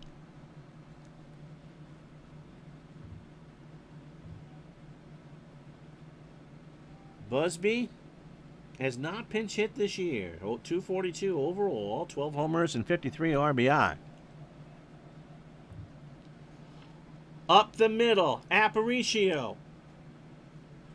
Going to try for 2 the hard way. Fox for 1 and no throw to first. The run scores, and it's 5-3 Cleveland. For Carrasquel, who's 1 for 4. So runners on the corners, 1 out. The coach told Greg that I throw with my arm from the mound and got my legs and do it from third. It's a more natural throw from the infield than it is on the mound. Pitch to Carrasquel is a shot to Aparicio. They're going to try and throw home to Lawler, and Rosen is a dead duck. That was the right call. 32% to the plate. Aparicio with an absolute strike, and there's 2 out. So Busby on second, Carrasquel on first. McLeish 0 for 5, a walk and 2 strikeouts. On the replay, he'll stay in the game. He'll get the 11th to Aparicio to Fox, and Nelly says the 3rd out. However, 2 runs on 2 hits and no errors. We go to the bottom of the 11th here in game 2, 5-3 Indians. Nolan Ryan always talked about leg drive. Dwight Gooden, Juan Marichal. Hopefully those rumors over the weekend were not true about his demise. Such a high leg kick, and you get a drive that way. Rivera, Fox, and Doby to face McLeish. Rivera homered, and that's why we're still here. 1 for 5 in this one. Hit his 4th and drove in his 38th. Center field, Smith, 1 out. For Nellie Fox, who's 1 for 5, has singled and scored. That came in the first. Fly ball, right field. Remember, 2 to tie, 3 to win. Colavito, 2 out. So last chance saloon for Doby. Larry 0 for 3 with 2 walks. So split seems to be the consensus. Struck him out and the ball game's over. So we got ourselves a split. We leave this one 69 and 57. Call your sister and tell your lover. 5 runs, 10 hits, an error for Cleveland. 3 hours and 7 fake minutes. So if you got here at 4:30, you're getting out by 10:30. They left on 7. The White Sox, 3 runs, 9 hits, an error, and they left on 12. McClish, 3 and 5. Feller, the emergency starter, 7 innings, 8 hits. Donovan, 8 innings, 5 hits, 3 runs, and LaPalme he had plus stuff. If he had plus stuff, Taylor Swift's coming over to my house to give me a lap dance. Or write a song about my cat, one of the two. All right, really quick. The rest of this Friday night in baseball. Cubs beat the Redlegs 5-4 in Cincinnati. Rush gets the win. Jeff Coat the loss. Gus Bell hits his 24th. Doubleheader in Milwaukee. Connolly wins the first. 1-0 over Waymeyer. And Phillips beats Puholski in the second. 4-1, but they only gain a half a game. Pittsburgh beats Philly 4-3. Yankees behind Whitey Ford shut out Washington 2-0. Kansas City loses to Detroit 9-3. Foytak the win, Harris the loss. Brooklyn beats the Giants 7-4. Don Newcomb a 20-game winner. He beats Wilt Wilhelm. Frank Robinson now has 30 home runs. You get that in that first one. Boston beat Baltimore 5-4 and 11 doors over Ferrazzi. And that will do. Red Sox make 5 errors and win in that one, as a matter of fact. Tomorrow, noon Eastern. I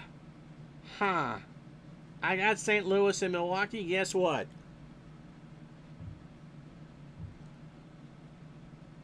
Cleveland, Chicago. Bob Lemon, Jerry Stately, noon Eastern. Have a good one. Thank you so much. See you then. Have a great day, everybody.